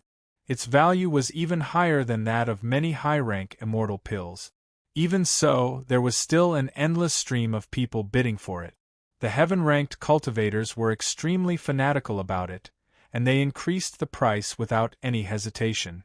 Enlin's eyes wandered over the group of cultivators, trying to find a weakness in their defenses. The dark essence or hadn't been auctioned, which meant that the other party wasn't here to sell something. Instead, they were here to buy something. This meant that there was a very high probability that the other party was among the cultivators who had won the auction. Chapter 12:16. 3,500,000, 3,600,000, 3,700,000. Enlin chuckled as he looked in the direction that Duan Feiyang had left. Enlin's eyes lit up. The group of cultivators began to leave the Heavenly Treasure Pavilion. Enlin also followed Duan Feiyang out. Huang Fuwen also looked at Duan Feiyang with a dark expression. He also wanted this treasure, but he really didn't have that much money left in his storage ring. If it weren't for Huang Fuwen raising the price, he would have been able to obtain this dark snow heavenly ice root for just over 3 million. Enlin, the target is currently moving toward the south. Right at this moment, Duan Feiyang suddenly stopped in his tracks. Huang Fuwen gradually calmed down upon hearing this. He glanced at Duan Feiyang and Enlin, and a smile appeared on his face. That's right. There's always a way out. We still have a chance. Although they had concealed themselves very well, who was Enlin? Enlin's consciousness was comparable to that of a cultivator at the return-to-void pinnacle stage. How could these concealment techniques fool him? Logically speaking, even return-to-void stage mighty figures would find it difficult to detect him when he was in his mist immortal technique state. Don't worry, there's always a way out. We still have a chance. It's just that he's really arrogant. He actually dares to openly appear here and participate in this auction after doing such a thing. Does he really think that the 4-9 immortal sect is nothing? Huang Fuwen nodded. Of course. I definitely won't hold back against cultivators who harbor evil intentions and want to commit evil. This person was none other than Huang Fuwen. 5 million. Lin, who was running at the front, was a bit surprised. Is Huang Fuwen going to eat all of us? What AF * king appetite? However, Duan Feiyang had a mystic technique that could raise his cultivation base to the return to void stage. Huang Fuwen was definitely going to die here. After taking care of all this, Huang Fuwen continued to follow Lin and Duan Feiyang. A black figure wriggled and gradually revealed itself. Damn it, how did we get discovered so quickly? Huang Fuwen's expression was one of indignation. Lin was startled. How did he get discovered so quickly? As expected of the fierce person who destroyed the second team of the Divine Mirror Law Enforcement Department. This level of perception was shocking. Most of them were gathered in the Heaven and Earth class seat. Most of them were people with powerful cultivations or powerful backgrounds. Lin was just about to reveal himself when Duan Feiyang spoke again. The one who was fighting in the forest earlier. Do you really think that I don't know of your existence? What, you want to kill me and steal my treasure? The auction ended. When Huang Fuwen reappeared, his hands were already stained with blood. At the same time, there were 2 shiny storage rings on his hands. He said righteously, evil cultivators like these should be killed before they do anything bad. From the discussions of the surrounding cultivators, Lin gained a rough understanding of the Heaven-class man's identity. His name was Duan Feiyang, and he was the young sect master of the Thunder Prefecture's top sect, the Divine Feathers sect. His cultivation base was at the peak divine transformation realm, and he was extremely powerful and had a terrifying background. He was the most dazzling existence in the auction house. Lin paid the bill and successfully obtained the Dao Integration Stage True Dragon Essence Bone Marrow. Bai Ling had said that the other party was most likely a Soul Formation Stage cultivator. Thus, the range of suspects could be narrowed down to only 12 cultivators. Lin, damn it, why are they all fighting for what I want? I really can't accept this. He felt like everything was going wrong recently. Duan Feiyang was moving toward the south. It looked like he was the culprit. Don't worry. Lin ended the voice transmission and continued to tail Huang Fuwen. Be careful, Bai Ling advised. The enemy's methods are very strange. If you can take care of him, then take care of him as soon as possible. Lin used the Mist Immortal technique to tail Huang Fuwen. He left the extreme Emperor City and followed him to the outskirt. Bai Ling's voice sounded from the voice transmission talisman. Only then would he be able to master a mystic technique that could elevate his power to the return to void stage. That's right, Duan Feiyang was the most suspicious. 2 muffled groans soon sounded from the forest. After saying this, his figure had already transformed into a pitch-black blade. He darted through the forest at an extremely terrifying speed. His movements were silent, but his killing intent was eerie. Duan Feiyang, who had successfully won the bid, waved his fan lightly. He even glared at Huang Fuwen with rage in his eyes. Huang Fuwen and the other white-robed male were red in the face from their bickering. Elder Ming's voice sounded again. Huang Fuwen's smile became even wider as he said this. Arrogant brat, do you really think that you can do evil just because you have some power and some money? I'll let you know that evil will be punished in the end. How is it? Bai Ling asked with a concerned expression. It looks like that cultivator wants to steal Duan Feiyang's things. If that's the case, after he steals Duan Feiyang's things, I'll be able to jump out as a righteous person and kill that cultivator. That way, my actions will be justified. Moreover, I'll be able to obtain the Origin Bone Essence and the Dark Essence or at the same time. The plot was completely off. Huang Fuwen and Duan Feiyang were currently engaged in a life-and-death battle. 1,000 meters away from Lin, there was a faintly discernible dark object hidden within the forest. It was rapidly traversing through the forest. It was the appearance of Huang Fuwen when he unleashed his secret technique. Anlin finally turned his gaze toward the 30 or so cultivators. So it wasn't him? In the end, the profound snow heavenly ice root was won by Duan Feiyang at the exorbitant price of 5 million spirit stones. One of them was Huang Fuwen, who had competed with him for the origin bone essence. This was getting interesting, very successful. I'm preparing to make my move. However, there are still 3 followers behind me. This is a little interesting. I wonder what they're thinking. Anlin chuckled lightly. He turned around and waved his fan calmly. Come on out, I know you're nearby. At this moment, the price of the profound snow heavenly ice root had already exceeded 3 million spirit stones. The profound snow heavenly ice root was simply too rare. The divine frost wings cultivation method that he cultivated required this treasure. Otherwise, he wouldn't have bid 5 million spirit stones for it. The 3 followers behind him were all heaven-class cultivators. 4 million. Now that he had obtained a divine rank material, his mood improved significantly. There's really a glimmer of hope at the end of the tunnel. This situation is even better than I had imagined. I had initially thought that I would have to choose between the Tao integration stage True Dragon Essence Bone or the Dark Essence Oregon. Now I have both of them together. Everything had clearly been planned out. Duan Feiyang would first be killed by that cultivator and his treasure would be stolen. Then, he would step forward and kill that evil cultivator in order to uphold justice. But why was he discovered first? Elder Ming's voice also sounded. The other 2 cultivators are also secretly following Duan Feiyang. Don't forget to take care of them. This is interesting. Anlin's eyes narrowed slightly. As Anlin spoke softly, his gaze gradually turned cold. Chapter 12:17. Huang Fuwen discreetly glanced at Anlin, and only heaved a sigh of relief when he discovered that Anlin hadn't left. He then shifted his gaze back to Duan Feiyang.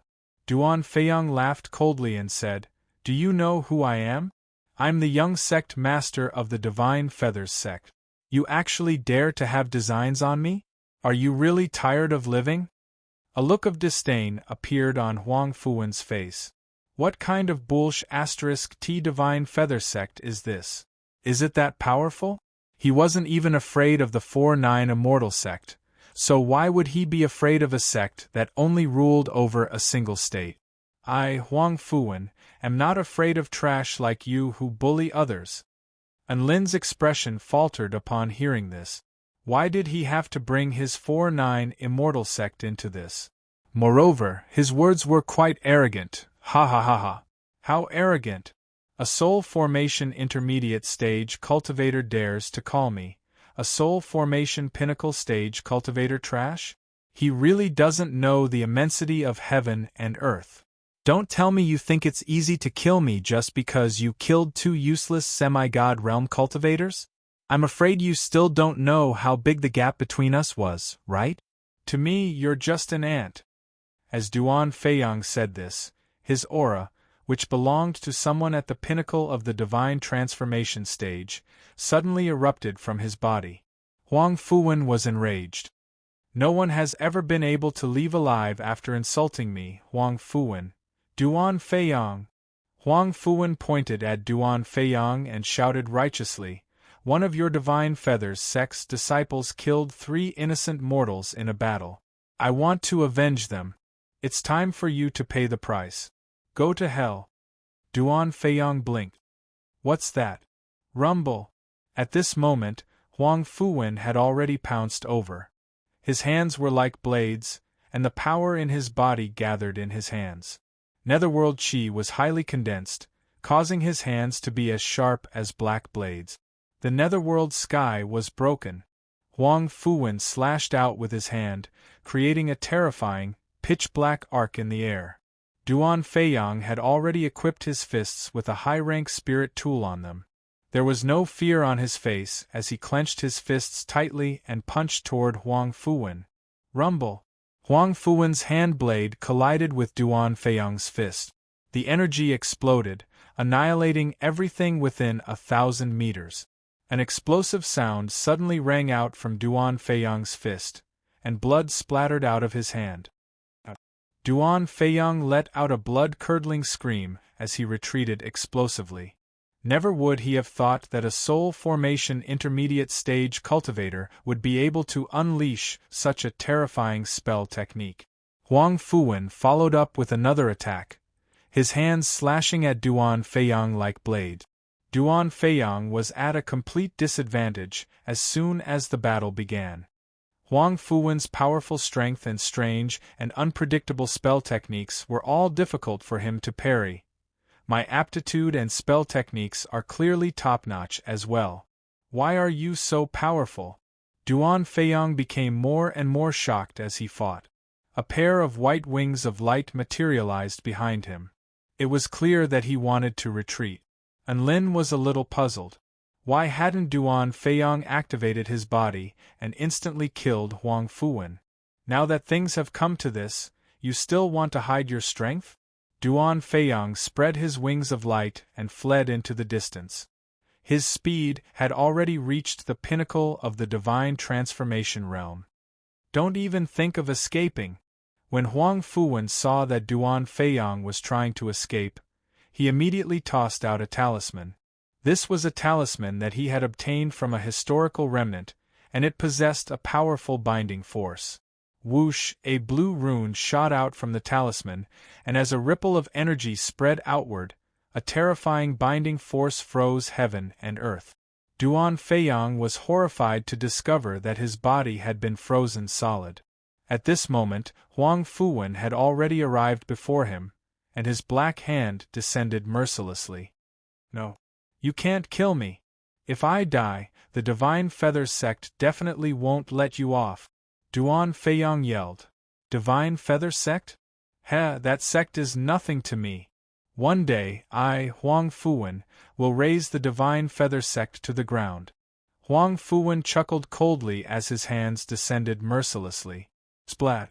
Blood splattered through the air.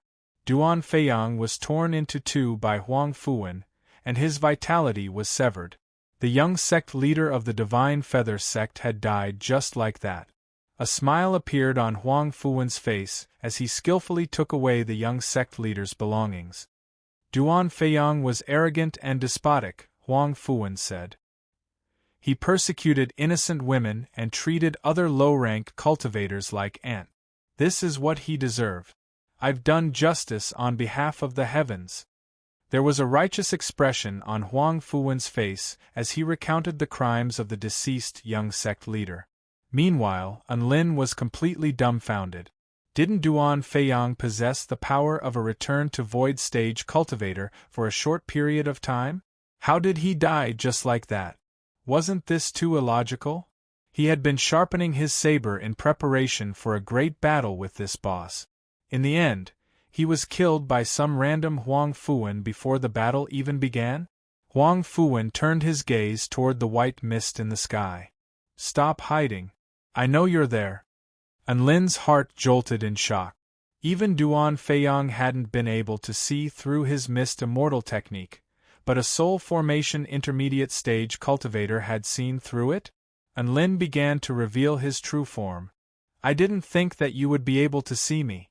I've underestimated you. A faint smile appeared on Huang Fuwen's face, and his eyes were pitch black and profound.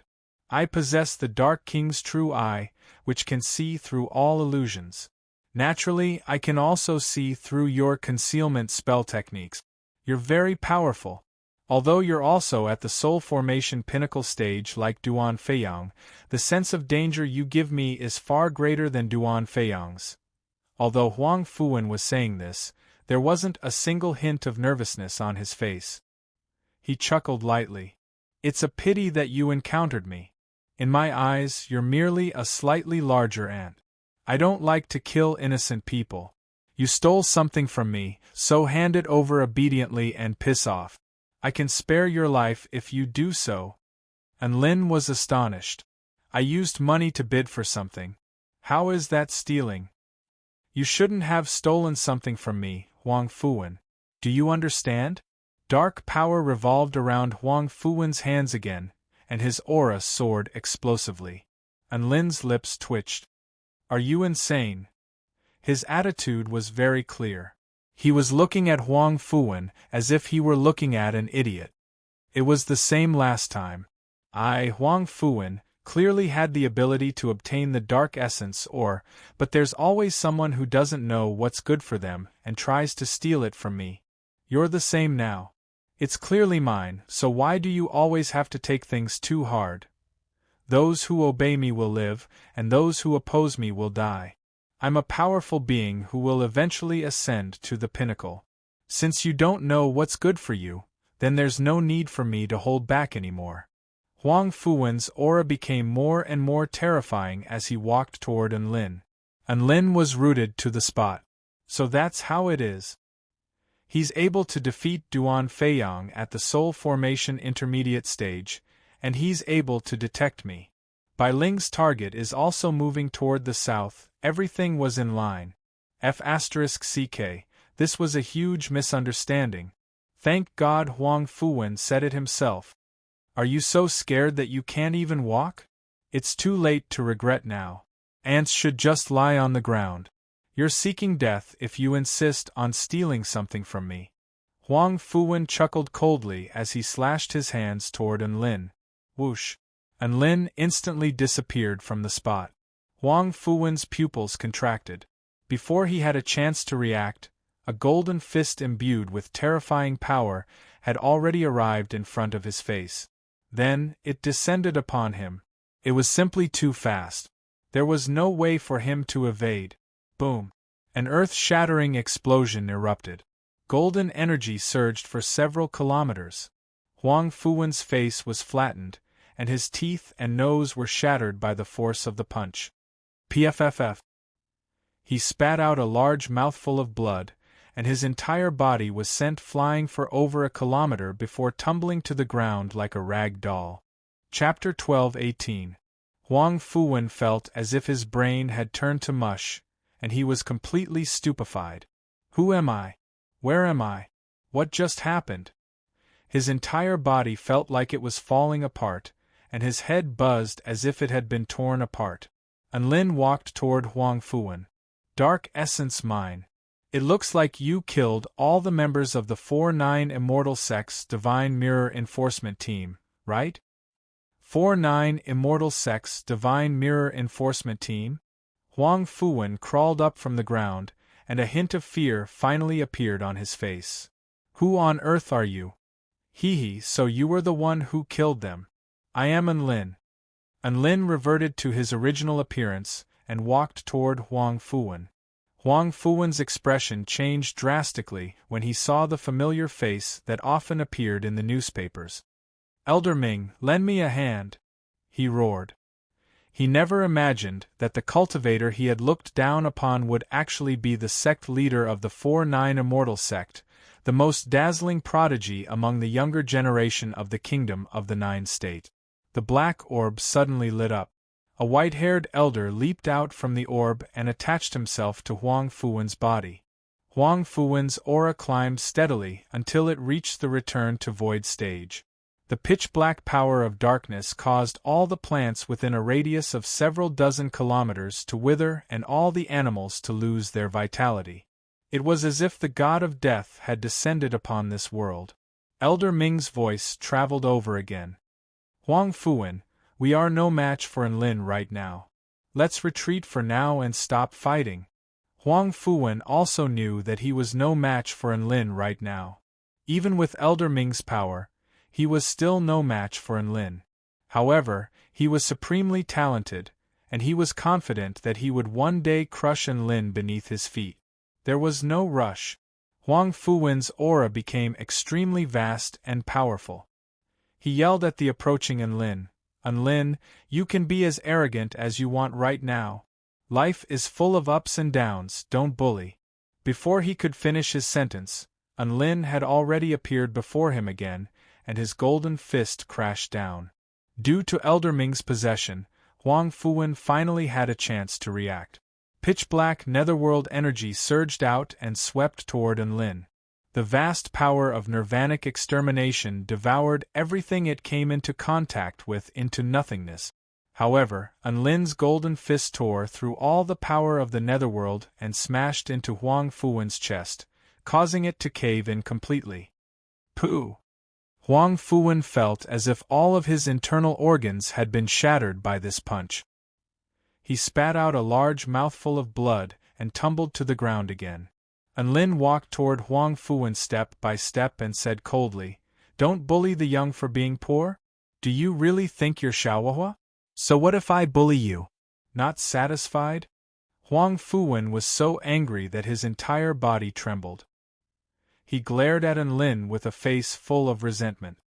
"Don't let me escape. Otherwise I, Huang Fuwen, will definitely repay this debt tenfold, 100-fold. Rumble! Huang Fuwen's aura surged once again, and his eyes became bloodshot. Both of his arms had split open, and blood was gushing out of them. It was clear that he had used a mystic technique with severe repercussions. A pair of pitch-black, sky-encompassing claws tore through the clouds and descended from the sky. The gigantic claws were actually imbued with the power of the Netherworld Divine Tao. Black Witch Netherworld Claw. Huang Fuwen roared as he unleashed all of his power. This was a full-force attack on par with a return to Void final stage Cultivator. A faint smile appeared on Unlin's face. His entire body was enveloped in flames, and his skin became crimson gold in color. He took a step forward, and his entire body became like a flaming meteor as he crashed into the descending Black Witch Netherworld Claw. Then, under Huang Fuwen's dumbstruck expression, the Black Witch Netherworld Claw was shattered into pieces. Unlin descended once again. His target was Huang Fuwen. No. Huang Fuwen roared as he summoned all of his power to defend himself. Unlin's body was like a war chariot as he tore through all of the power of the netherworld. He gripped Huang Fuwen's neck with one hand and forcefully slammed him into the ground. Rumble! The ground caved in. A gigantic crater with a radius of over 1,000 meters appeared. Huang Fuwen coughed up blood as he lay in the center of the crater. His neck was still tightly gripped by Unlin. "It's time for you to pay with your life for the 55 members of the Divine Mirror Enforcement Department," Unlin said indifferently. Huang Fuwen glared at Unlin with rage. "I didn't do anything wrong. Why do I have to pay with my life? They stole my dark essence mine, and they were in the wrong first. They all deserve to die." "Unlin, did this brother selectively forget something?" Huang Fuwen continued. "I, Huang Fuwen, am the son of Providence. I was born with the Dark Root, and with Elder Ming's help, I will definitely reach the pinnacle of the immortal Tao. You can't kill me. Wait for me for another 10 years if you dare. After 10 years, I will definitely—" "Gotcha!" A crisp sound suddenly rang out. Huang Fuwen's neck had been crushed, even until the last second of his life. He was still unable to believe that his life had ended just like that. It was so abrupt that he didn't even get to finish his lines. "You really have a lot of F***king nonsense to say." Unlin casually tossed Huang Fuwen into the crater. "If you can reincarnate, remember not to provoke the 4-9 immortal sect in your next life." Unlin snapped his fingers, and a divine flame burst forth, incinerating Huang Fuwen into nothingness. Huang Fuwen's face, which was filled with unwillingness, disbelief, remorse, fear, all sorts of expressions, was finally incinerated into nothingness by the divine flame. "There's finally one less lunatic in this world." Unlin sighed with emotion. He picked up the storage ring from the ground, only to discover that there was a black bead lying silently on the ground. "Huh? What's this?" "It looks like," Unlin recalled the projection that had appeared earlier. It was because of that projection that Huang Fuwen's strength had increased explosively. That seemed to be a consciousness body. He picked up the bead and examined it. He discovered that it was just an ordinary bead. Just because it looked like an ordinary bead on the surface didn't mean that it was actually an ordinary bead. A white light flashed across Unlin's eyes. Divine Inspection Technique. Soul-holding bead. The bead can store one's consciousness, which is equivalent to a physical body. However, it requires a constant supply of energy in order for it to function normally. Provide energy? Is that so? And Lin injected his vital energy into the bead. The bead suddenly lit up, and an old man suddenly dashed out from within the bead, pouncing toward Lin. I'm going to avenge my disciple. Go to hell. The projection of the white-haired old man bared his fangs and brandished his claws as he pounced toward Lin. A powerful divine sense erupted from his body. Even though his divine sense was already extremely weak, the might it exuded was still extremely terrifying. One could imagine just how powerful its master was when he still had a physical body. Ordinary return to void stage mighty figures might be intimidated. However, his opponent was Lin, whose divine sense was extremely powerful. Splat. The white-haired old man was slapped to the ground by Lin's divine sense. If it weren't for the fact that my physical body was destroyed, you wouldn't have the chance to act so atrociously here. The white-haired old man's expression was one of rage and humiliation. Are you done? Goodbye. Lin stomped his foot down. No. As long as you don't kill me, I can. Bam! The earth tremored violently.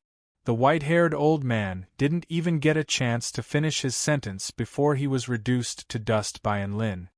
You've killed so many members of the 4-9 Immortal Sect. How can I not kill you? Lin spoke in an indifferent voice. Lin was completely uninterested in the old man's threat of not killing him. After all, this old man had to die. Chapter 12-19. After taking care of some matters here, Lin flew toward the 4-9 Immortal Sect. He had obtained the Dark Essence ore, which was the core material needed to modify the Starfire battleship. He was a little curious as he refined Huang Fuwen's storage ring to see what was inside. The storage ring contained all of Duan Feiyang and Huang Fuwen's belongings.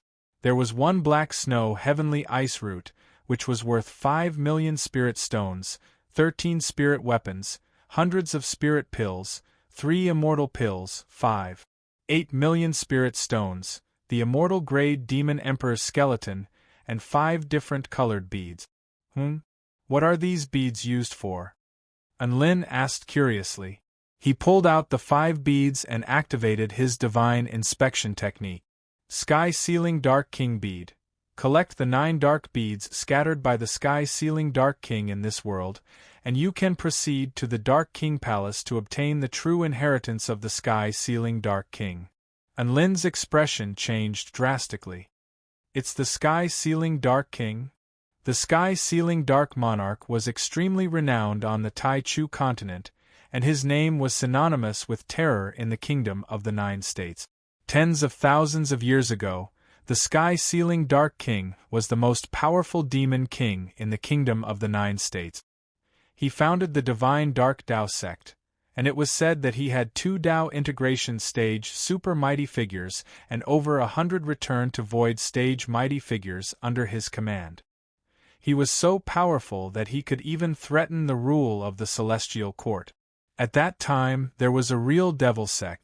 Many sects dared to call themselves devil sects, openly practicing evil arts, committing crimes, and committing evil everywhere. The reason for this was none other than the fact that they had a colossus like the Divine Dark Dao sect as their role model. However, in the end, the Divine Dark Dao sect was still annihilated by the combined forces of the 5 emperors of the Celestial Court and the sect leaders of the 4 great sections. Furthermore, all of the demonic sects in the Kingdom of the 9 States were wiped out and all of the demonic cultivators were slaughtered. There were still many stories and legends about that unparalleled battle. The Sky Sealing Dark King and 2 Dao integration stage super mighty figures of the Divine Dark Dao sect have already perished a long time ago. Who would have thought that their inheritances would still exist in this world? Huang Fu-Wen was born with an extremely terrifying aptitude, and he even had an old grandpa with him. If he had obtained that inheritance, I'm afraid he would have risen at an extremely terrifying speed. It's just that he met me. And Lin smiled faintly. What child of destiny! Ascending to the peak of the immortal Tao in his eyes, that guy was a lunatic.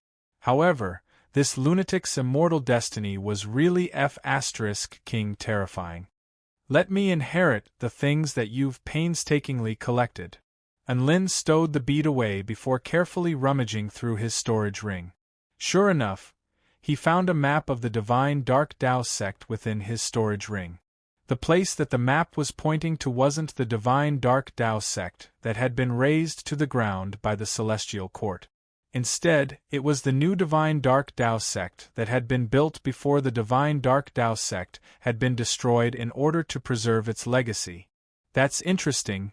There were also 9 other maps beside the map, all of which were drawn by a certain person with information on the distribution of the sky-sealing Dark King bead. 5 of these maps had already been crossed out, so it was clear that the beads in those locations had already been obtained. Tsk. If I collect all the pearls, I will be able to reach the sky in a single bound? And there's even an old grandpa helping him? How impressive! Lin murmured to himself with a smile. The picture should have been drawn by the grandpa with the soul body. Its soul had a decaying smell.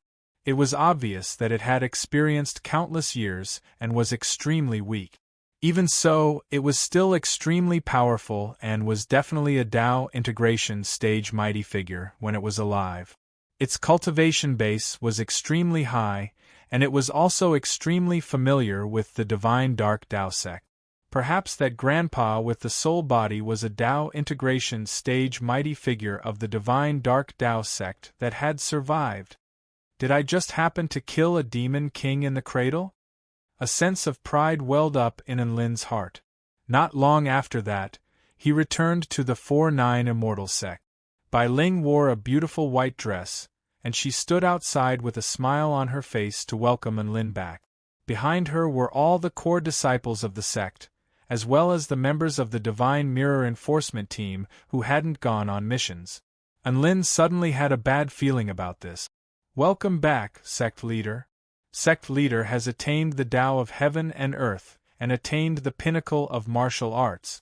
May your divine glory last for 10,000 years. All of the core disciples and Divine Mirror Enforcement Team members yelled in unison, and their voices erupted into the heavens. Lin's lips twitched slightly. Sure enough, this was the case. I was just casually making a trip back to the sect, he said with a resigned expression. There's really no need to make such a grand ceremony. Bai Ling shook her head with a dainty smile. The sect leader is personally leading the expedition, but we can't do anything to help. Hence, this is just a token of our appreciation. Speaking of which, you sure are reliable. You've returned so quickly. Of course. I've also killed the murderer, Huang Fuwen. Those who offend the 4-9 Immortal sect will be punished no matter how far away they are. Lin handed the dark essence to Bai Ling with an extremely firm expression. A sense of heroism welled up in the hearts of all the disciples upon hearing this. All of the Divine Mirror Enforcement Team members had tears in their eyes as they stared at Lin with scorching light in their eyes. They were all from the Divine Mirror world, so they didn't have much of a sense of belonging to the 4-9 Immortal sect. However, after learning that a member of the enforcement team had been killed, as the sect leader, Lin immediately rushed over to slay the enemy. His actions and determination were truly infectious. Lin returned to the sect and checked on the Starfire battleship's repair progress. Currently, the repair progress was already at 10%. Bai Ling activated her small world authority, and it was as if she had suddenly gained tens of thousands of invisible hands, all of which were grabbing at materials. Some of them were forging and some of them were stitching. Lin was dazzled by all of this, and he couldn't help but exclaim in amazement. Not only was this a reasonable use of one's authority, but it was also a sign that one's brain was extremely developed. It wasn't as simple as just doing 2 things at once. She was doing 10,000 things at once. Lin felt like he would never be able to perform as well as Bai Ling in this lifetime, so he could only retreat to the side with a sense of inferiority in his heart as he silently sorted through his storage ring. He could actually start looking for the dark beads soon. There were only 4 dark beads left, and they were most likely located in places that Huang Fuwen was unable to obtain at his current level of power. One of the maps had Soul Formation Final Stage, 2 had Return to Void Initial Stage, and 1 had Return to Void Intermediate Stage. All of these were so low, and Lin felt like he could take all of them. However, Huang Fuwen was only at the Soul Formation Pinnacle Stage when he was only at the Soul Formation Intermediate Stage, so his combat prowess had to be estimated slightly higher. In the end, Lin still felt like he could take all of them. The only thing he was worried about was whether the sky sealing Dark King's inheritance was suitable for him.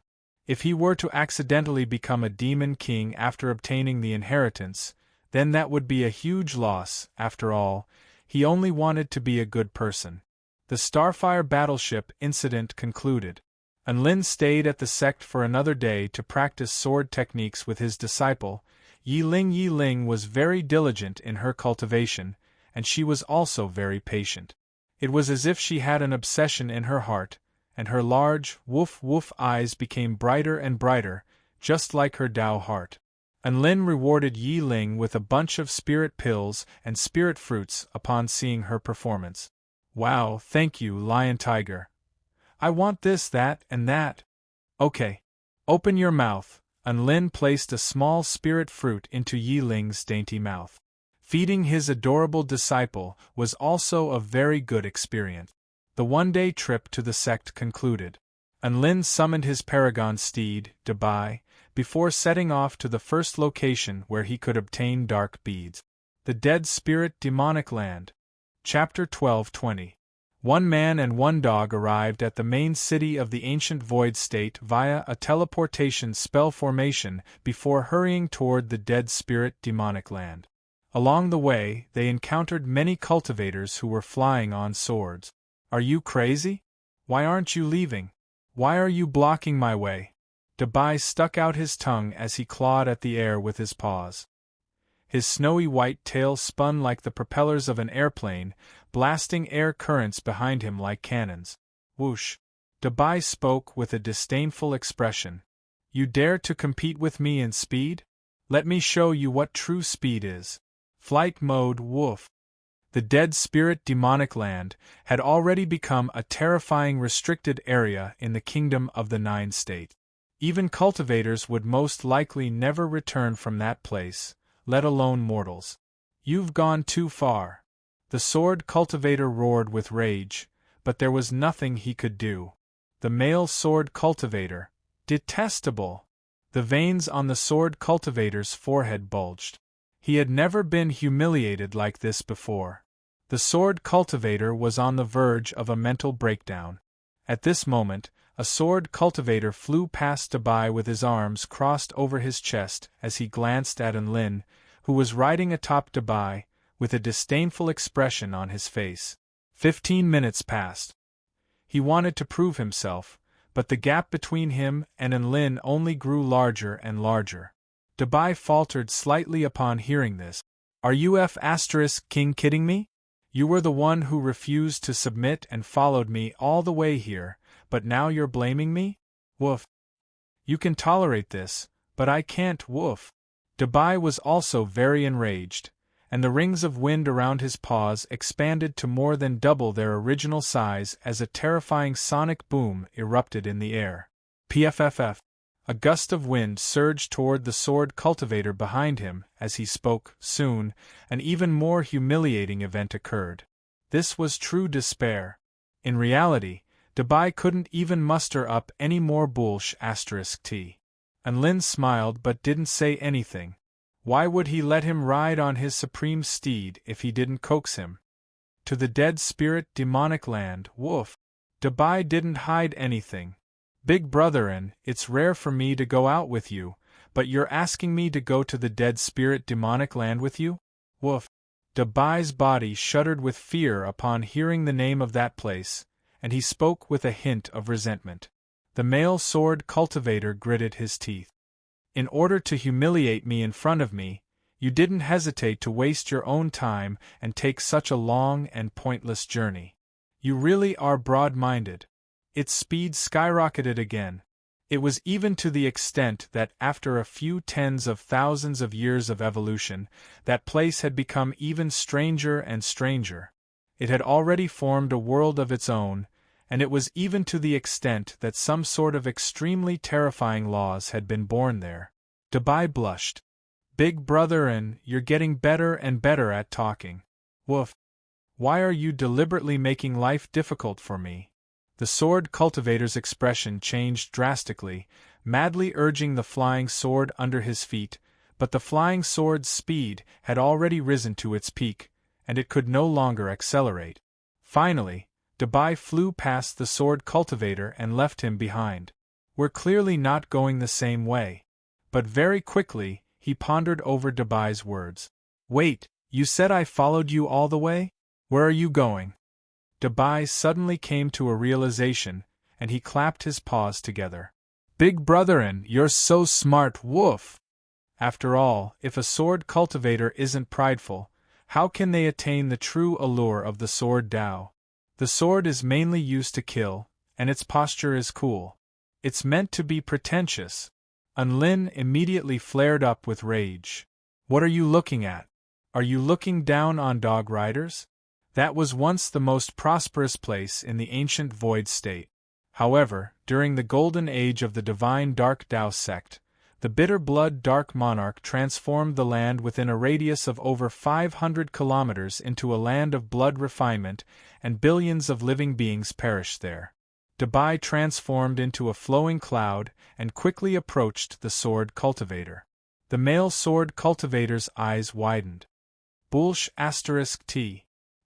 His pride as a sword immortal gave him an unyielding spirit. Now that he was being ridiculed by a dog and being forced to fart, he was feeling extremely humiliated. How many farts have I given you? Now it's all gone, woof. Dabai drew closer and closer to the sword cultivator. Big brother, and look, there are so many cultivators on flying swords. Look at how arrogant they are. It's as if I'm the greatest in this world, woof. Dabai said disdainfully. Your request is really greedy. Big brotherin, this guy's perseverance is amazing. He still hasn't given up on chasing us, woof. A rare expression of approval appeared on Dabai's face. The swordsman snorted softly and began to fly forward at a faster speed, as if he couldn't be bothered with Enlin. The arrogance and disdain in his behavior became even stronger. After Dabai overtook the sword cultivator, he maintained a relatively static distance, neither too far nor too close. From time to time, he would reward the sword cultivator with Bulsh *T. Don't worry about it so much. Continue with your bullshit, Unlin said. Ha ha. You dare to compete with Lord Dog with that broken metal? Do you feel the fear of being dominated by my jet-flying dog? Dabai shook his butt at the sword cultivator behind him. That male cultivator was a late soul formation sword immortal. His speed was not to be underestimated. From the looks of it, Unlin also glanced at the relentless sword cultivator with incredulity in his eyes. He knew that he couldn't catch up to them, so why was he still so stubborn? Was this the pride of a sword immortal? Bam!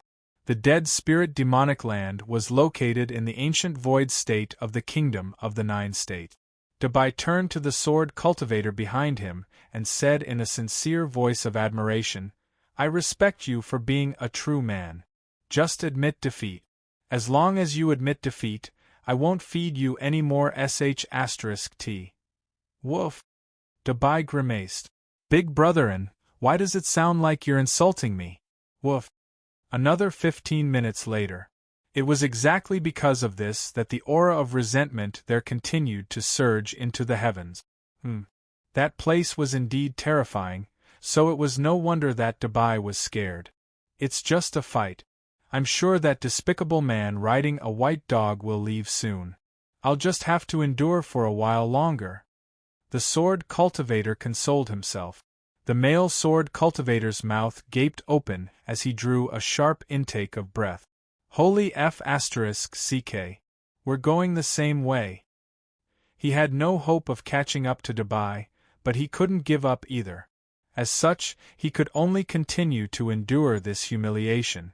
Unlin explained with a gentle smile, "You have to understand them. One of the 4 great sects of the Kingdom of the 9 States, the Heavenly Sword Sect, is located in the ancient Void State, so the culture of sword cultivators here is quite good. Everyone desires to become a powerful sword immortal, so it's normal for them to be arrogant." PFFF. Dubai abruptly farted, releasing a terrifying gust of wind that crashed into the sword cultivator's body, making him want to die. The sword cultivator's expression shifted drastically upon seeing this, as if he had been given a fright. "Can't that dog up ahead just leave on its own accord? That way, I can use the fact that we're on different paths as an excuse to not chase after that dog, and my Tao heart won't be thwarted." The sword cultivator almost had a heart attack from rage. "Dubai, I'm here to protect you. What are you afraid of?" Unlin patted the dog's head with a smile. "No matter what danger we encounter, I'll always put your safety first." Unlin's expression darkened. Dubai. Chapter 12:21. Going the same way? Unlin and Dubai came to a sudden realization. It was no wonder that this male sword cultivator would follow them so persistently. Wherever Dubai flew, he would chase after him. So, they were kindred spirits. The male sword cultivator wanted to cry but had no tears. No wonder that white dog was always in front of him. It turned out that both of them had the same destination. Was he going to continue torturing him along the way? Dubai was excited. He swayed his butt and asked, "How about it? Do you regret looking at me with that disdainful gaze? Since you looked down on me, I'll let you know what true despair is." The male sword cultivator cupped his fists and said to the man riding the dog in front of him through gritted teeth, "I've offended the 2 of you before. I'll apologize to you now. I'm sorry." He knew what he should and shouldn't do now. They were going to travel the same way, so it was unwise to dwell on that matter. Furthermore, he was in the wrong in the first place. He had provoked that dog Dubai and insulted him with his gaze. It was only right for him to apologize.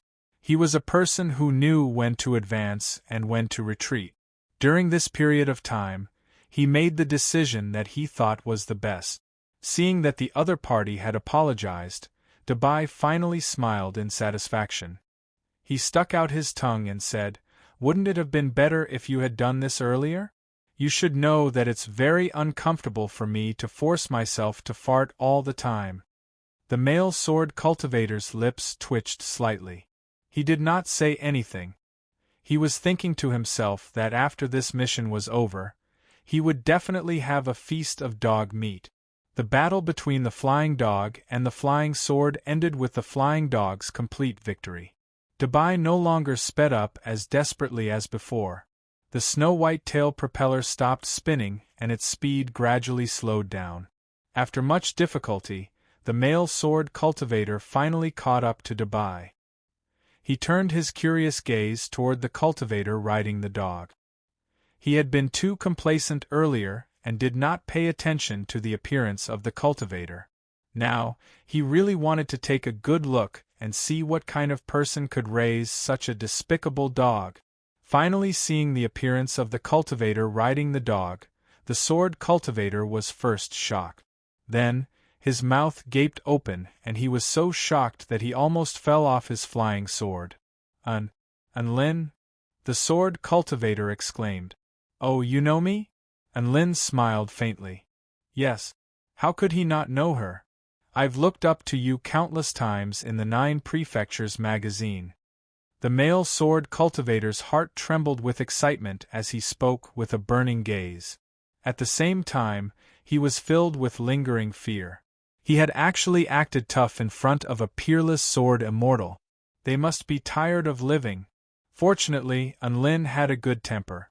Otherwise, he wouldn't even know how he died. And Lin's expression didn't change when he saw the arrogant false immortal instantly turning into a fanboy. He said calmly, "Flying is just one of the methods. There's no essential difference between flying on a sword and flying on a dog. You can't be too obsessed with these fancy things when you practice the sword. You have to study its inner workings and see through its essence. You have to understand why a sword is a sword and not look down on anything that isn't a sword." The male sword immortal's eyes lit up as if he had been enlightened. He bowed deeply in gratitude. "Thank you, Sword Immortal and Lin, for your guidance. Listening to you is better than practicing the sword for 10 years. I've learned a lot." A mysterious smile appeared on Lin's face. What he had just said was all nonsense. Who knew what this male cultivator had attained? This was how things were sometimes. When you achieved nothing, no one would listen to you no matter what you said. However, when you were a successful cultivator, even if you spouted some nonsense, countless people would view it as the truth. Even if you didn't have a single reason, the other party would be able to forcibly enlighten you. What business do you have with the dead spirit demonic land, Sword Immortal and Lin? If there's anything I can do for you, please feel free to tell me. The male sword cultivator was very eager to please Lin. May I ask who you are?" Lin asked. I almost forgot to introduce myself." An awkward expression appeared on the male sword cultivator's face. "I am an 18th generation disciple of the Heavenly Sword sect, and my name is Sun Yulua." Sun Yulua seemed to be afraid that Lin would alienate him, so he immediately added, "Don't think too much about it. Even though I'm a disciple of the Heavenly Sword sect, I have no animosity toward you. In fact, I really admire you." Lin knew that Sun Yulua was only saying this because Sun Yulua was aware of the conflict between him and Lu Mingxian. He didn't really mind that, so he asked, "Then why are you going to the Dead Spirit Demonic Land?" Sun Yulua replied, "I'm going to the Dead Spirit Demonic Land to find an ancient sword that escaped from our sect." "An ancient sword escaped?" Lin was astonished. Sun Yulua nodded with a wry smile. "The ancient sword is ownerless in the myriad sword tomb, and it suddenly nurtured a spirit before running away. Due to the fact that it's a Yin-type undead sword, we speculated that it would be heading toward the Dead Spirit Demonic Land. All of the sect disciples who don't have anything else to do have been mobilized."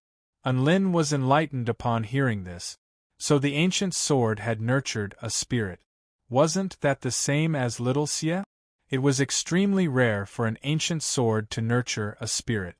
As the #1 sword sect in the Kingdom of the Nine States, the Heavenly Sword sect was extremely interested in the nurturing of a spirit, so it wasn't strange for the entire sect to be mobilized.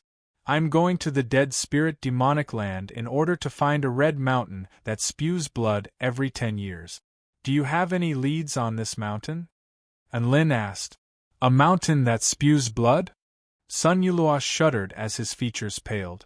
"How could there be such a terrifying mountain? Are you telling me a ghost story? Please don't scare me, Senior." Lin could tell that Sun Yulua wasn't faking it. Could it be that he really was that afraid of ghosts? If he was that afraid of ghosts, wouldn't he be asking for it by going to the Dead Spirit Demonic Land? One had to realize that the Dead Spirit Demonic Land was renowned for being haunted, and Lin silently looked at the map in his storage ring. All he knew was that the blood-spewing mountain was located at the center of the Dead Spirit Demonic Land, but he would have to find the exact coordinates himself. "I'll look for it myself." Lin didn't have much hope in Sun Yulua anyway. Sun Yulua stared at Lin with a scorching light in his eyes. "Senior, please take me with you. I'm willing to do anything for you." "There's no need for that. You go on with your business," Lin refused. "Please don't. You're the sword immortal I admire the most. Can you just let me stay by your side? We'll all be searching aimlessly in the Dead Spirit Demonic Land anyway." Sun Yulua pleaded, and Lin's lips twitched. "What does your admiration of me have to do with whether I want to take you with me or not? There are countless people who admire me." Sun Yulua was rendered speechless. Besides, a hint of a smile appeared on Enlin's face as he looked at Sun Yulua. You're a member of the Heavenly Sword sect, and the person you admire the most isn't Lu Mingxian. It's me. How dare you say something like that? Sun Yulua slapped his chest with tears in his eyes. Sword Immortal Enlin, I'm sincere. In my eyes, you're even more dazzling than the sect leader. How can I make you believe me? Dabai's body shuddered at the sight of this moving scene, and he couldn't help but ask, Big brother, and should I speed up and shake him off? Woof. Before Enlin had a chance to say anything, Sun Yulua extended a hand to stop him. Sword Immortal Enlin, I have a map of the dead spirit demonic land that I've explored. Enlin nodded with a smile. Little son, seeing as you're so sincere, you should come with me. It's always good to have another companion. Thank you, Sword Immortal Enlin. Sun Yulua spoke with an excited expression. Dabai. Chapter 12:22. Thus, Sun Yulua became a part of Enlin's group. Sword Immortal Enlin, this is the map of the dead spirit demonic land. Sun Yulua handed the map to Enlin in an extremely eager manner. Enlin accepted the map to find that there were indeed many places that had already been explored, and even the dangers in those places had been marked out. However, there was still no information about the blood-erupting mountain. Let's go, we'll look around as we go, Enlin said. All right, Sword Immortal Enlin. Sun Yulua nodded obediently. Enlin nodded with satisfaction. Aside from the fact that Sun Yulua had the map, there was another very important reason why he had allowed Sun Yulua to travel with him. Sun Yulua had been referring to him as Sword Immortal Enlin with great sincerity, and Enlin was very pleased. However, this comfort didn't last for very long. This was because Sun Yulua was a chatterbox. Sword Immortal Enlin, Sword Immortal Enlin, how old were you when you first started cultivating in the sword? 19, my god. Didn't you cultivate in the sword from a young age? You've only been cultivating in the sword for a few years, and you're already so powerful. I've only been cultivating for a few years myself. Gasp. As expected of the number 1 sword immortal on the Tai Chu continent. Your aptitude is truly astonishing. You're far too kind. Sword Immortal Enlin, Sword Immortal Enlin, who is your sword master? You sure have a lot to say. My master's name is Shi Tong.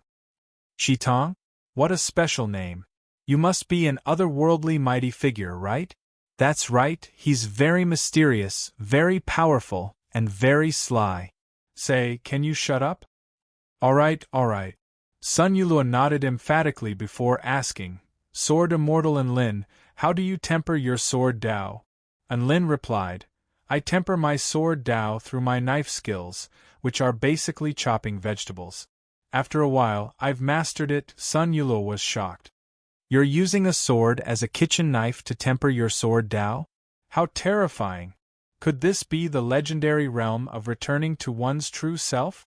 By tempering the sword Dao through the most ordinary things, one can communicate with the principles of the world and comprehend the supreme grand Dao from the ordinary.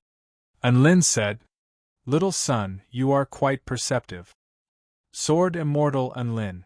Sword Immortal Enlin, what's the name of your companion sword? Why are you carrying it on your back? Is it to strengthen your connection with your life sword? Sun Yulua asked 3 questions in one go. Enlin's face darkened. F***ck, didn't I tell you to shut up? Sun Yulua recoiled slightly. Oh, after a while. Enlin, scram.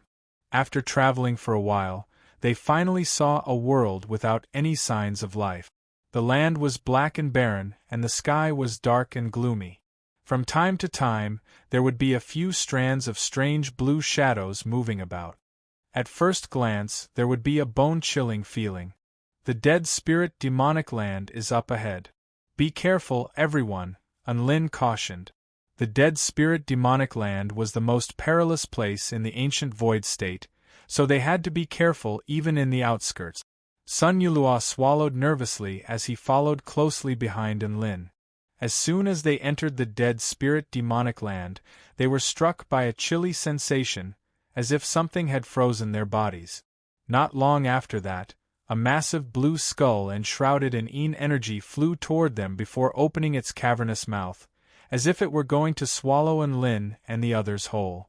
Ah! Sun Yulua screamed, and he almost lost his footing on his flying sword. You dare to eat me? Die woof! Dabai stuck out his tongue and spat at the energy skeleton. A silvery white blade of wind sliced through the air and instantly sliced the skull into pieces. So powerful! Sun Yulua was still in a state of shock, and he let loose a cry of surprise. Not only is that attack extremely powerful, it also has the power to destroy one's consciousness. Dabai raised his snowy white tail with a smug expression. My domain is the silver divine wind, which can inflict both physical and spiritual damage. It's a piece of cake for me to take care of these ghosts. A faint smile appeared on Enlin's face. This was actually the reason why he had brought Dabai here. Not only was it convenient for him to deal with ghosts, but he was also quite sensitive to their presence, so perhaps he could find some unexpected clues. You're so bad *SS Big Brother Dog. Sun Yulua gave Enlin a genuine thumbs up. As they traveled deeper and deeper into the dead spirit demonic land, the sky became darker and darker. After passing over a certain mountain, a woman's laughter suddenly erupted. Hee hee hee, hee hee hee. It seemed to be the sound of a woman's laughter, and it was extremely eerie and terrifying. Sun Yulua's face paled. Big Brother Dog, did you hear something? A smile appeared on Dabai's face. Don't worry, it's all up to you. He swiped his paws toward two rotten rocks on the mountain as he spoke, upon which two silver claw projections tore the rocks apart amid a shrill cry of agony. The woman's laughter then disappeared. Big Brother Dog is so awesome! Sun Yulua exclaimed. You can see invisible ghosts. Dabai replied with a smug expression, I can see them with my domain. Sun Yulua was struck by a sense of deep veneration. Enlin looked at Sun Yulua with a speechless expression. Oi, what else have you been doing aside from screaming and being scared along the way? You're a soul formation final stage sword immortal. But I'm really scared. I've been scared of ghosts since I was a child. Sun Yulua stammered, as if he were very embarrassed. It's alright, your Big Brother Dog will look after you. Dabai patted Sun Yulua's head with a paw in consolation. Sun Yulua turned to Dabai with a grateful expression. Enlin. Sun Yulua wore a set of blue robes, and his features were quite delicate and handsome. His eyes were especially bright and piercing, and he was already a soul formation final stage cultivator at such a young age. From his appearance, he should be quite a powerful cultivator, so why was he so scared of ghosts? Everyone continued onward for a while longer, and they saw over 100 tall mountains along the way, but there were no signs of blood-erupting mountains or ancient swords. They did encounter quite a few fairy ghosts, but none of them were very scary. It was just Sun Yulua who was scared out of his wit.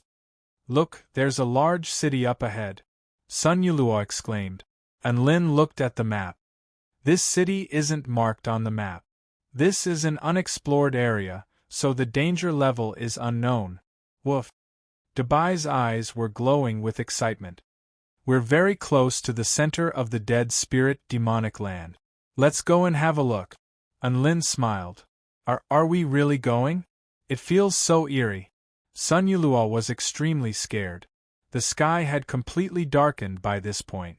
It was clearly daytime, but this place was even darker than night. Gusts of sinister winds blew past, and there seemed to be countless ghostly shadows flashing past on the ground. Enlin ignored Sun Yulua and rode Dabai through the city gate. Along the way, all of the houses were in a dilapidated state, and the wooden doors creaked and groaned in the sinister winds. Dabai's eyes widened before his pupils suddenly contracted.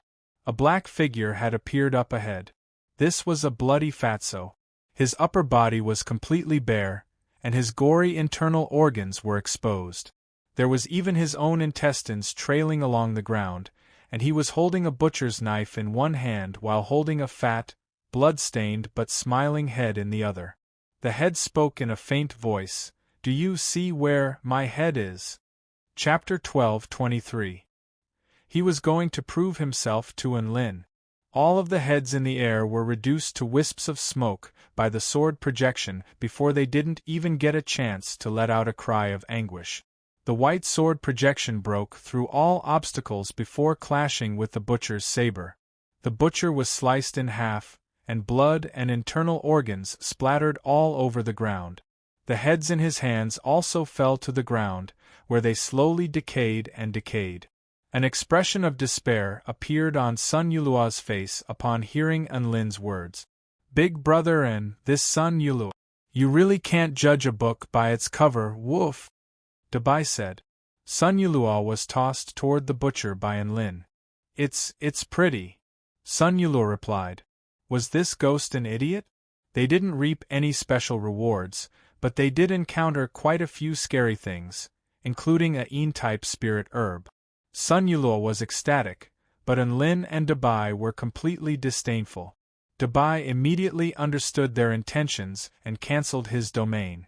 A powerful silvery white wind blade swept through the air as he spoke before slashing toward the butcher. The butcher reacted extremely quickly, and his other saber came crashing down upon the wind blade. In order to prove himself, Sun Yulua was just about to draw his sword to attack the female ghost. Crack! The sword projection tore through the butcher's saber and sliced the butcher in half. Dabai's attack had been shattered by the butcher's saber. After that, Sun Yulua really did become a lot braver. No matter how scared he was, no matter how pale his face was, he would still raise his sword and slash at the monsters in front of him. No, he had seen a ghost, but he still couldn't see his own head. Normally, they were just munching on it as snacks. Sun Yulua hid behind Enlin and trembled uncontrollably. "It's so beautiful!" Sun Yulua couldn't help but exclaim. Enlin and Dabai. Had Sun Yulua finally been seduced by a ghost? Sun Yulua finally couldn't help but scream as he pointed at the head in the butcher's hand. Head. All right, there's nothing else in this city. Let's go, Enlin said. For a moment, ghosts wailed and wailed, and a chilly wind blew. But I don't dare to unleash my sword whenever I see them. Sun Yulua's body trembled as he looked at the menacing heads pouncing toward him from afar. The head in Butcher's hand glanced at its headless body and flew into a rage. "Nonsense, I clearly didn't see anything. You have to pay the price for lying to me. I will chop off your head and put it on my neck." At this moment, Dabai moved again. "Why are you talking so much nonsense? Let's fight, Wolf." "Haha, so I can still cut. Ugh. That's way too cowardly. How does one become a sword immortal?" Dabai looked puzzled. There was no mirror. Who the hell could see their own head? He strolled around the city. Sun Yulua was very excited, but he still offered the spirit herb to Enlin immediately. He didn't mind being ridiculed by Dabai, but he was very uncomfortable to be looked down upon by Enlin. However, the butcher had also been severely wounded, and he stumbled back a few steps. Blood and intestines splattered all over the ground, and a visible crack had appeared on his blood-stained butcher saber. Perhaps he's just an idiot who only knows how to use the sword, so it's normal for him to be afraid of ghosts. Enlin stroked his chin. Little Sun had grown up. Enlin was even more elated to hear this. Dabai dragged Enlin toward another city gate. Enlin and Dabai also let loose cries of surprise. Even though he was very scared, he still made a decision. Enlin and Dabai. I didn't. Sun Yulua shook his head like a rattle drum as he pointed at the butcher's hand with a trembling voice. The head really is in your hand." The woman raised her head to look at Sun Yulua. Her skin was as fair as snow, and there seemed to be gentle ripples in her eyes as she spoke in a gentle voice. "Young master, was my dance beautiful?" Bam! With Sun Yulua's help, Dabai was a lot more at ease. Unlin and the others were quite curious, and they flew over to the city wall to discover a woman in a red dress dancing gracefully like a seductive butterfly in the night. "How dare you injure someone? I'm going to eat you!" The butcher abruptly leaped into the air with a ferocious expression, and bursts of crimson power erupted from the head in his hand. "See, little son? As long as you can overcome your fear, there's nothing you can't cut." Unlin was very elated. "That's a spiritual attack, woof!" Dabai immediately expanded his domain, and countless silvery white blades of wind revolved in the air to form a flowing wind defensive formation that could crush all intruders. The butcher couldn't even see his own head, and he glowered at Sun Yulua with an enraged expression. "You lied to me." One head after another was reduced to nothingness by the silvery white blades of wind. "Ah!" Sun Yulua screamed in fear. An ethereal, pleasant song suddenly erupted from the tall city wall. The countless heads in the air became extremely excited, and they pounced towards Sun Yulua with their mouths wide open. It would be a miracle if anyone could see them. All of them had different appearances, and they were most likely vengeful spirits that had been killed by the butcher. All of them had sinister smiles on their faces as they bared their white fangs before pouncing toward Unlin and the others.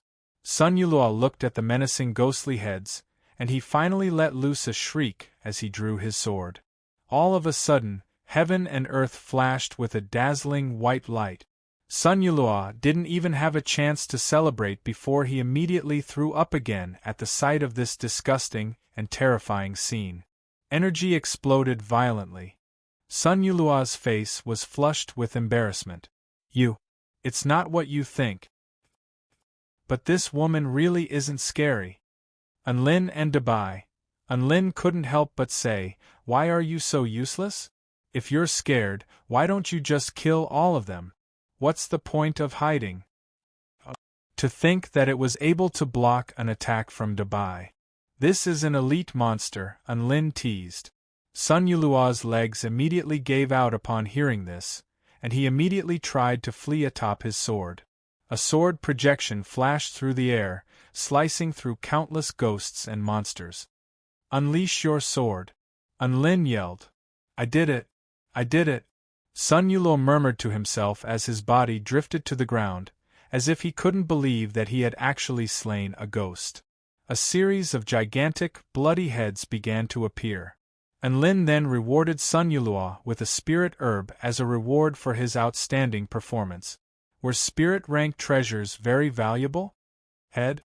The butcher turned around, and the eyes of the head in his hand widened as it surveyed its surroundings.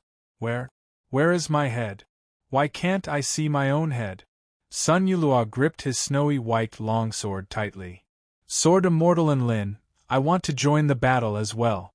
I'll contribute my power to slay these ghosts." Unlin grabbed Sun Yulua and hurled him forward. "Go." He didn't even know what to say. Dabai shot a glance at Sun Yulua. "Aren't you afraid of ghosts? Why aren't you barking anymore?" "Woof." Unlin chuckled lightly. "Looks like being afraid of ghosts also depends on one's looks. Little son, I was wrong about you. You King beauty freak. Listen to me, conquer the fear in your heart and unleash a sword strike." Unlin encouraged.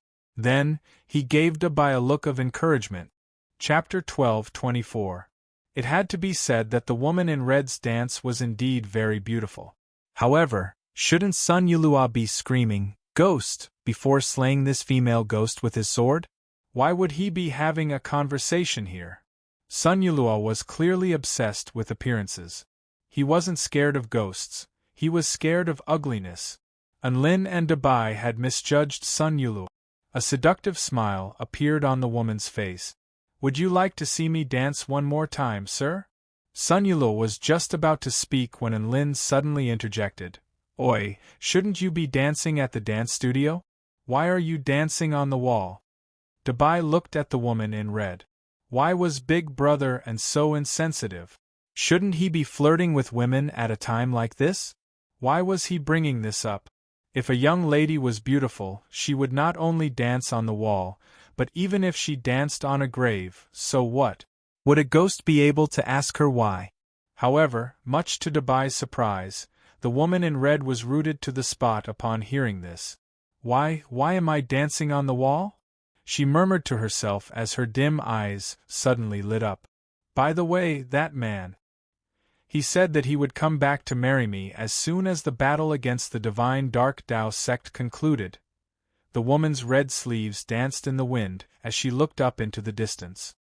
I'm standing on the wall to wait for him to come back. I'm dancing here so that he can see me. What do you think of my dance? Will he be attracted to it? Will he follow my dance and come back to find me? Sun Yulua had tears and snot running down his face. It's so touching. Anlin and Dabai's expressions darkened. What's touching? The fiancé that the woman was referring to was definitely not going to come back. Tens of thousands of years had passed since the era of the divine Dark Tao sect. Even if he didn't die in battle, he would die of old age.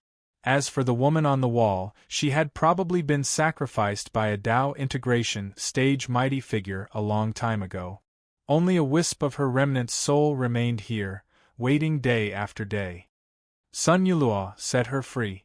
Anlin heaved a faint sigh. Sun Yulua's expression shifted drastically. Set her free? Why? She's so pitiful. Shouldn't we grant her some wishes before releasing her from the dead? Grant her wishes. Anlin rolled his eyes. For example, you could replace her fiancé and have an unfinished relationship with her? Sun Yulua blushed and didn't know what to say. Clang. He drew his sword and pressed it against the woman's neck. The woman in red stared blankly at Sun Yulua with grief, confusion, rage, and other emotions in her eyes. Young master, are you trying to kill me? Sun Yulua's sword-wielding hand trembled slightly. You died a long time ago, and so did your fiancé. You shouldn't have remained in this world.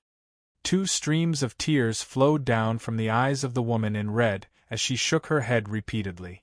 I don't believe you. He said he would come back. He will definitely come back. I've waited for so long. What can I do? Sun Yulua was just about to say something when an excruciating pain suddenly shot through his chest. Splat. Blood splattered through the air, staining his blue robe.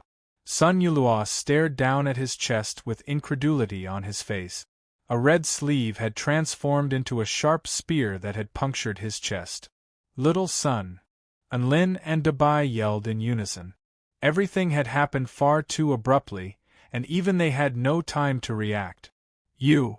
Sun Yulua's eyes widened as he stared at the woman before him, and blood trickled from the corners of his lips. He! A sinister expression appeared on the woman's face. No one can stop me from waiting for his return. No one. If you want to kill me, then I'll kill you first. Right at this moment, a white figure descended from the sky. Wind sword. Anlin suddenly flashed toward her, and his evil-slaying sword transformed into an inky black shadow that instantly punctured Yulua's chest. We didn't kill you because you're already dead. If you're dead, then you shouldn't exist in this world. Perhaps the person you're waiting for is waiting for you in another place. Really? Ripples appeared in the woman's eyes.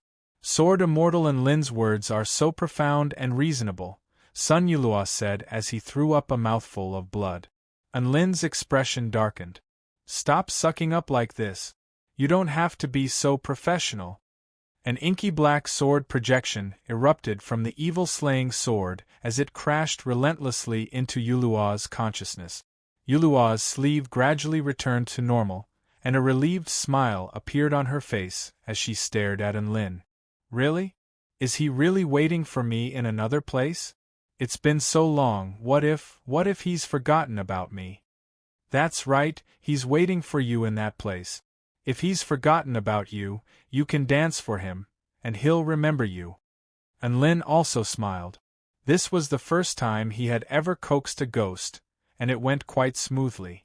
The female ghost nodded upon hearing this, and she seemed to have thought things through. She took a few steps back and performed her final dance as she bade farewell to this world. Her gorgeous dance was enough to stun the entire city. So beautiful! Unlin and Dabai were entranced. At this moment, a voice suddenly sounded. Sword immortal Unlin, I think. I can still be saved, an intermittent and extremely painful voice rang out. Unlin and Dabai suddenly recalled that Little Sun's heart had been stabbed. Little Sun, are you all right? Unlin hurriedly held onto the bleeding Sun Yulua with a concerned expression. I feel like I'm going to die. Tears flowed from Sun Yulua's eyes. Unlin immediately used his consciousness to assess Sun Yulua's condition. Thankfully, even though his heart had been ruptured, it was still salvageable. He immediately unleashed his evergreen technique to heal Sun Yulua's injuries. Everyone says that ugly ghosts are scary, but who would have thought that good-looking ghosts are even scarier? Sun Yulua spat out a mouthful of blood with a remorseful expression. I'm treating your injuries. If you want to live, you'd better stop sighing right now. Unlin roared with rage. Sun Yulua immediately fell silent as he stared at Unlin like a rooster. Beautiful women are the source of trouble. I really can't be fooled by appearances. The more beautiful a woman is, the more evil they can be, Sun Yulua suddenly muttered to himself. Unlin. If he could, Unlin really wanted to abandon Sun Yulua and leave him to fend for himself. It was all thanks to Unlin's extraordinary cultivation base that Sun Yulua was able to survive. Sun Yulua almost knelt down to Unlin with an extremely grateful expression. Sword immortal Unlin, thank you very much for saving my life. I have no way to repay you, so I can only repay you with my body. Piss off! Unlin lashed out with a kick toward Sun Yulua. Sun Yulua evaded, but he was still looking at Unlin with a scorching gaze. Everyone exited the city and stared blankly at the inky black world around them. Thankfully, all of them had permanent directional indicators with them, so they didn't get lost. Where do we go next? Sun Yulua asked. Dabai sniffed with his nose before replying, the northeast. Sun Yulua was astonished. You can even smell ghosts? There's a lot of energy in that direction, so we could make a major discovery, woof! Dabai exclaimed with excitement. Alright, the northeast it is. Unlin had also detected an unusual aura in that direction, and he immediately set off on his dog steed. Chapter 12:25. The red spider lily gently swayed in the darkness of the world. They continued to grow and spread, forming a boundless sea of flowers that glowed with a sinister red light, as if they were rubies in the darkness. At this moment, one violent collision after another was taking place within the sea of flowers. Bursts of dazzling sword intent pierced through the darkness before striking the sea of flowers, sending red flower petals flying through the air. The red spider lilies materialized a series of powerful crimson humans, all of whom pounced toward the figures in the sky as if they were fearless warriors. The leader of the group was a man with bright eyes and a hat, and his sword was like a streak of white light piercing through the sun, reducing several powerful crimson humans to dust with a single sword strike. However, there seemed to be no end to the power within the sea of flowers, and crimson humans were constantly materializing before pouncing toward the cultivators in the sky. We can't go on like this. If we continue like this, we'll have to kill them forever. We should find a way to get out of this place, a male cultivator said as he swung his sword through the air. This flower formation is a naturally formed killing formation. It's like a venomous snake, and the more you try to escape, the more fearsome its retaliation becomes. The handsome man at the front said. Then what do we do? A beautiful female sword cultivator asked in a panicked voice as she turned toward the man at the front with anticipation and reverence in her eyes. The most powerful and reliable cultivator here was none other than this man. The man replied in a solemn voice, "Find the flaws in the formation, then break it. That's our best option." Right at this moment, a white figure flew over from the distance at an extremely fast speed. Another cultivator has broken into the flower formation. Are these idiots trying to die? It's easy to get in this killing formation, but it's almost impossible to get out. Everyone's expression shifted upon seeing this. There was a man riding on the white figure, and there was also a man in a blue robe flying on his sword. They were all moving in an extremely graceful manner to evade the crimson humans within the sea of flowers. "That's Sun Yulua?" someone exclaimed. The man in a blue robe's expression also shifted upon seeing the 6 cultivators nearby. "Brother Zhao Siming, Sister Shueshan. Sun Yulua is here." So what if he's here? Who in the sect would dare to get close to him now? He asked for it. The sect leader is already being very kind by not expelling him from the sect. That's right. Let's get away from him so we don't incur his wrath. Enlin was also a little surprised by the disdain on everyone's faces. Why was Sun Yulua disliked by everyone in the sect? Even if his personality was a little special, it shouldn't be to the extent of being hated like this, right? Sun Yulua's expression didn't change in the slightest upon hearing this. Instead, he drew his sword and said, "I'll help you." Sun Yulua's assistants, but none of them were. One of the cultivators even sneered and said, "Even senior brother Zhao Siming can't break this sea of flowers formation, so what's the point of you coming here to help?" Another female sword cultivator chimed in, "I'm afraid you still don't understand your situation, right? You've already strayed into the red spider lily sea killing formation. How to protect your own life is a problem, so what can you do to help us?" "We don't need your help. I don't recognize you as one of our sex people." Sun Yulua pursed his lips, but he continued to swing his sword toward the crimson humanoid on the ground. Sun Yulua pursed his lips, but he still slashed his sword toward the crimson humanoid figures surging out of the sea of flowers on the ground. All of the cultivators finally had a chance to turn their attention to the strange cultivator riding on the Dubai dog.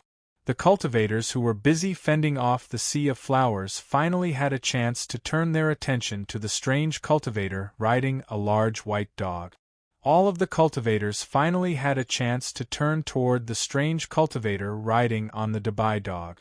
Some of them couldn't help but feel their legs tremble and fall from the sky. Enlin? My God, it really is Enlin. At this moment, even Zhao Siming's expression shifted as he turned toward Enlin. It really is Enlin. Why is he here, however?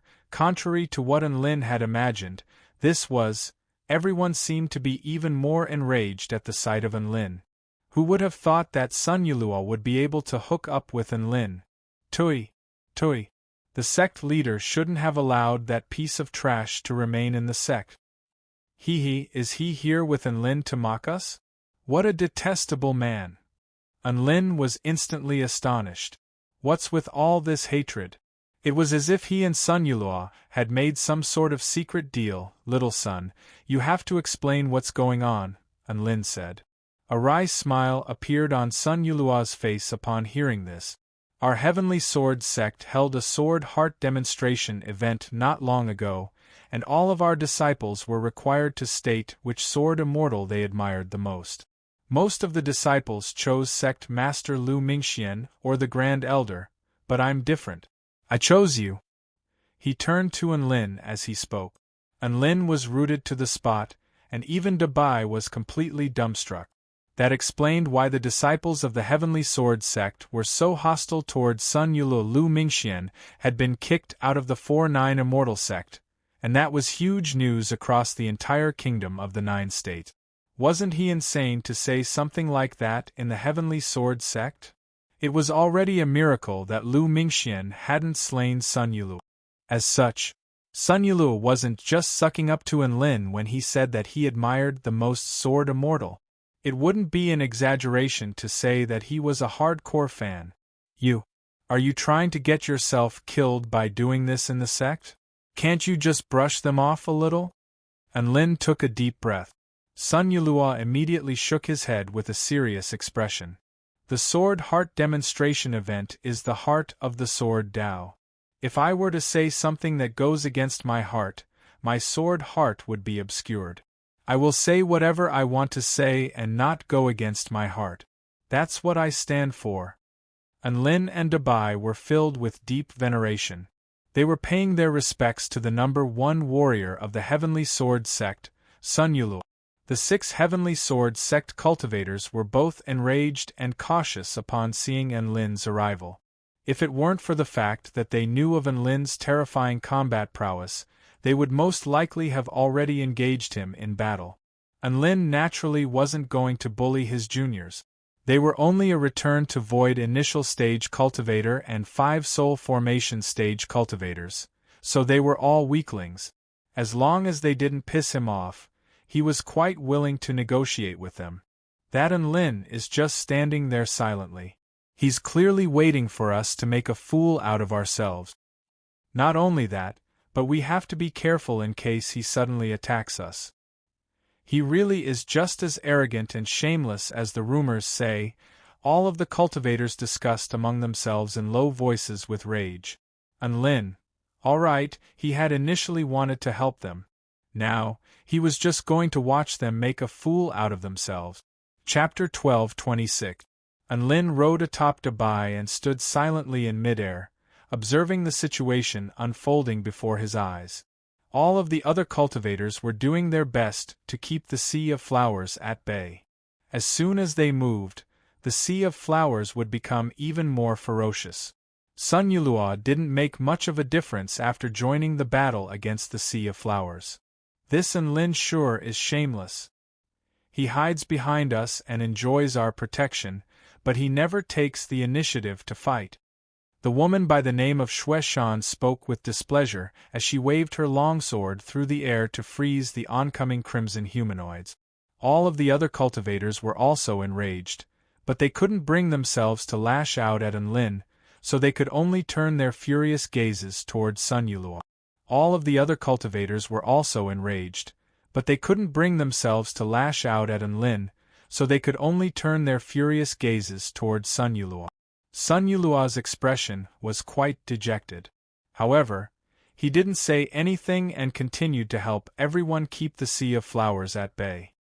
He wasn't going to ask for Anlin's help either, as he knew that he didn't have the right to do so. "I've found a flaw in the slaughter formation." Returned to Void Initial Stage, Zhao Siming suddenly spoke. He took a step in the air and rushed to the area 1,000 meters away. Countless crimson flower petals flew toward him like flying daggers, but he was not fearful in the slightest as he drew his long sword and unleashed a dazzling sword projection.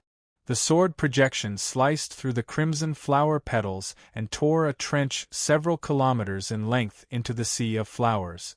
Boom! The entire earth tremored violently. The slaughter formation suddenly fell silent, and the red spider lily also stopped releasing crimson humanoid. Everyone's sense of peril was instantly alleviated. This is great. I knew Brother Zhao Siming would be able to find a way around this. What's the point of Sun Yulua coming here? He's just here to make things difficult for us. That's right. He's brought Anlin here, and we have to keep our guard up against Anlin. He's with Anlin now. Isn't that a crime of betrayal? Heh. He could have just joined the 4-9 Immortal sect. Why would he stay at our Heavenly Sword sect? The cultivators were either overjoyed or disdainful and contemptuous. Anlin felt that they were very bold. Were they really not afraid that he would hammer them to death just because he didn't like them? Sun Yulua was surprisingly calm, as if none of this was talking about him. Xiao Sun, your temper is way too good. You don't even have the slightest change in your emotions when people talk about you like that? Woof. Dabai was also shocked.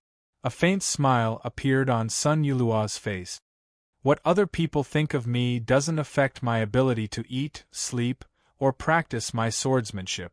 Why should I care about these things and waste my time? Anlin and Dabai were in awe again. Not only was this Mr. Sun Yulua very stubborn, but he was also very Buddha-like. It would be a pity if such a Buddha-like cultivator didn't go to the Western Paradise.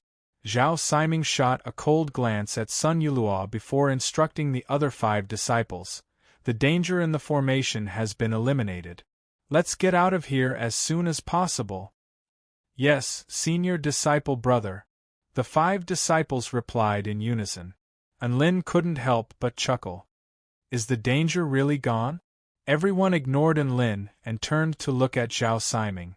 Zhao Siming turned to Enlin with furrowed brows as he pointed toward the north. The Yin energy there is quite abundant, so the ancient sword might be in that direction. Everyone hit it off and began to fly towards the north. Right at this moment, the entire sea of flowers suddenly began to tremor. Billions of red spider lilies twisted their waists and swayed their bodies at the same time. The crimson color of the flowers became even more dazzling, and a peculiar tune began to play. Extreme crimson, a melody that could even be described as madness. Ah! One of the male cultivators covered his ears in agony as his eyes gradually became crimson, clearly having been corrupted by the peculiar atmosphere. How could this be? Xue Shan's gorgeous features also turned deathly pale as an extremely dangerous feeling engulfed her entire body. The so-called flaw in the killing formation that your beloved senior disciple brother found wasn't actually a flaw. It was merely a sensitive part of the formation. Instead, he awakened all of the dormant red spider lilies. Do you understand your situation now? Enlin spoke with a buoyant smile. He had the divine inspection technique, so he could clearly see the characteristics of the killing formation. All of the cultivators' expressions shifted upon hearing this. Zhao Siming's expression also became extremely dark. Right at this moment, the red spider lilies materialized more crimson humanoid. The auras of these bloodmen were even more terrifying than the bloodmen from before. Not only that, but the blood men that were formed from the sea of flowers around them were now moving as well. There weren't just a few dozen or a few hundred crimson humanoids, there were tens of thousands, hundreds of thousands. Countless crimson humanoids appeared and flew into the sky, surrounding everyone in the center. A female sword cultivator's legs had already turned to jelly at the sight of the countless crimson humanoids, and she collapsed onto her flying sword with tears streaming down her face. It's over. It's really over this time. D***eminent. If it weren't for the fact that this killing formation even restricted information, we wouldn't be in this predicament. Don't worry, we still have brother Zhao Siming. His sword techniques are superb, so he'll definitely be able to keep the crimson humanoids at bay. A male cultivator consoled. When everyone turned to look at Zhao Siming, they discovered that his features were already deathly pale, and his hands were trembling as he gripped his longsword tightly. He was clearly trying his best to maintain his composure, but he was unable to disguise the shock and despair in his heart. Brother Zhao Siming, stop talking and face reality. There are so many crimson humanoids here, even 10 brother Zhao Siming won't be able to do anything. Even that Enlin wouldn't be able to do anything. Xue Shan bit down on her lower lip and glanced at Enlin as she spoke in a cold voice. All of the cultivators turned to look at Enlin with complicated expressions. There was awkwardness, shame, and a hint of indescribable anticipation. Why are you all looking at me? You're not imagining that I'm going to save you, are you? Didn't you tell me earlier that I'm a shameless, despicable bastard who stands on the sidelines and watches you make a fool of yourselves? You're right, that's exactly who I am. Enlin clenched his fists with a smile on his face. So, good luck to all of you. Enlin spoke in an extremely despicable manner. All of the cultivators trembled with rage, but there was nothing they could do. As sword immortals, they were all prideful and unyielding sword immortals. They simply couldn't lower their heads to beg Enlin for help, especially when Enlin had a huge conflict with sect leader Lu Mingxian. This was even more impossible. Let's not pin our hopes on someone like him. Enlin must be scared to death as well. We have to rely on ourselves. That's right, we have to think of a way. There must be another way. Right at this moment, countless crimson humanoids began to pounce toward them. All of the Heavenly Sword sect cultivators were instantly plunged into dire straits. Chapter 12:27. Exclamations sounded one after another as the disciples of the Heavenly Sword sect looked behind them with complicated expressions. He saved senior sister Shueshan. Senior brother. The disciples looked at Zhao Siming with red eyes. There were so many of them that it was hopeless. They could only keep swinging their swords. But in the next instant the bloody man froze on the spot. The stronger the master's sword intent and the higher the realm, the more terrifying the power of the flying sword. And Lin. Shueshan let loose a cry of surprise. Easy for you to say. Don't run if you have the ability. Who doesn't know how to talk? There are hundreds of thousands of ferocious blood people. If you don't run, no matter what sword technique you use, won't you still be killed by this killing formation? Another disciple spoke up. A hero saving a damsel in distress. Tens of thousands of golden flying swords converged into a surging river. Sigh, it's all because of my obsessive-compulsive cooking. Even when I'm killing a small monster, I have to cut it into cubes and cut it evenly. A helpless sigh rang out. Before the crowd could react to what it was, an extremely terrifying sword will instantly envelop the entire area. However, there were also times when everyone was tired. Facing the endless attacks of the Bloodmen, after killing over 10,000 Bloodmen, they began to show flaws.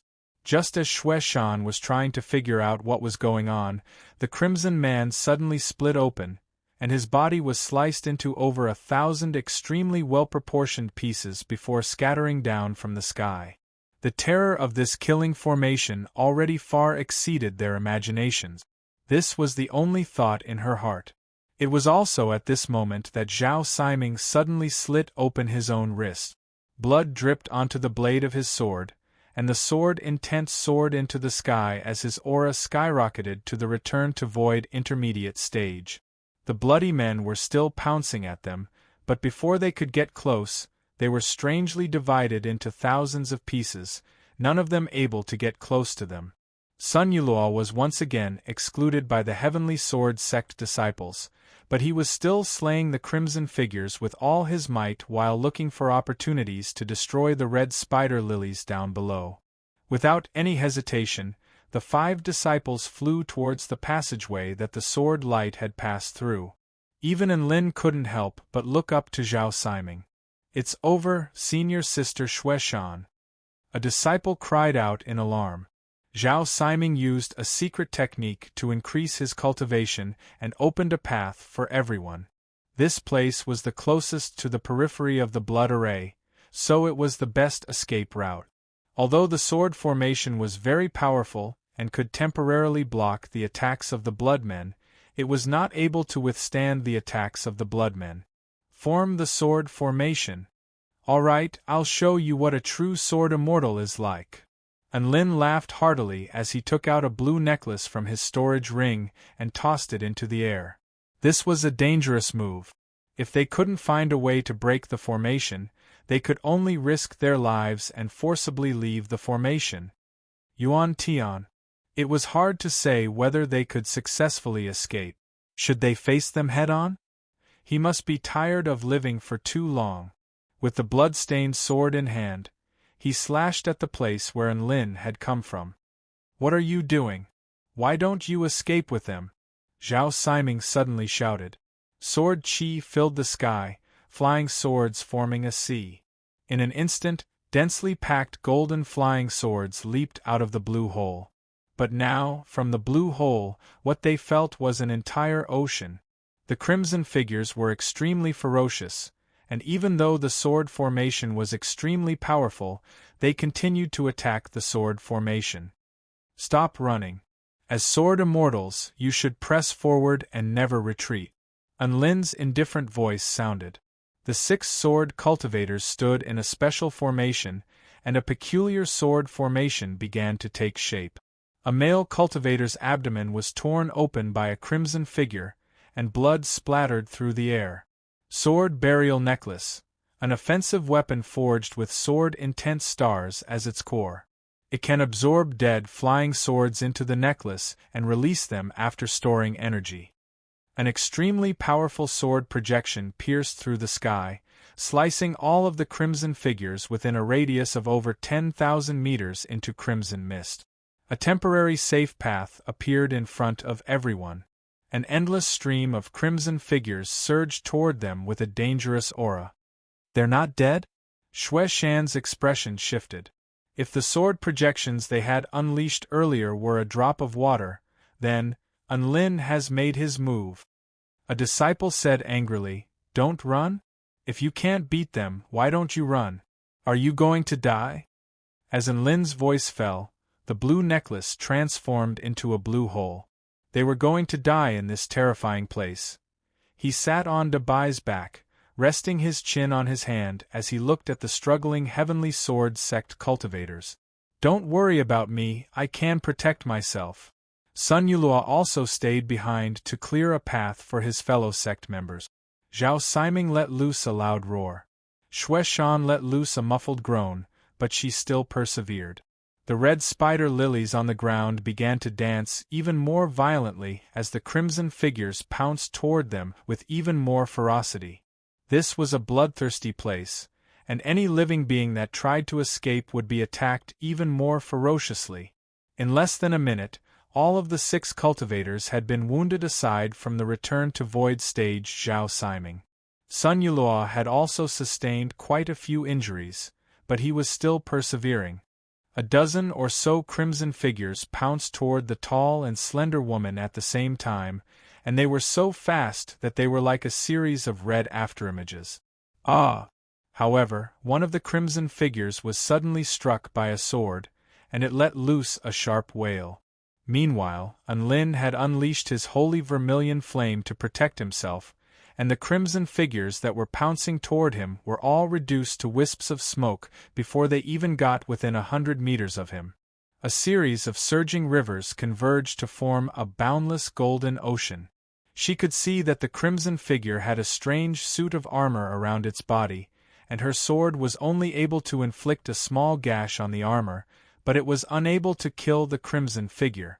Xue Shan knew that this was because the speed at which Enlin was unleashing his sword strikes had already exceeded the limits of her perception.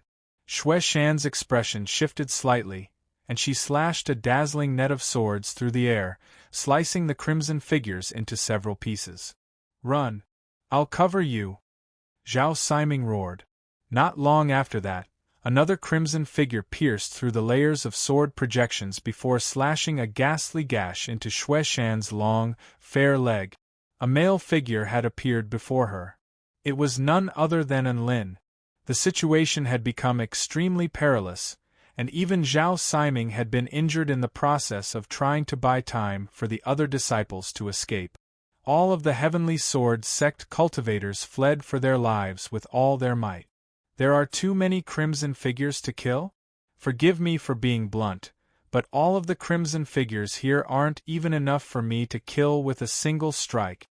All of the crimson figures that approached the sword formation were sliced in half by the sharp sword intent. All of this happened in the blink of an eye.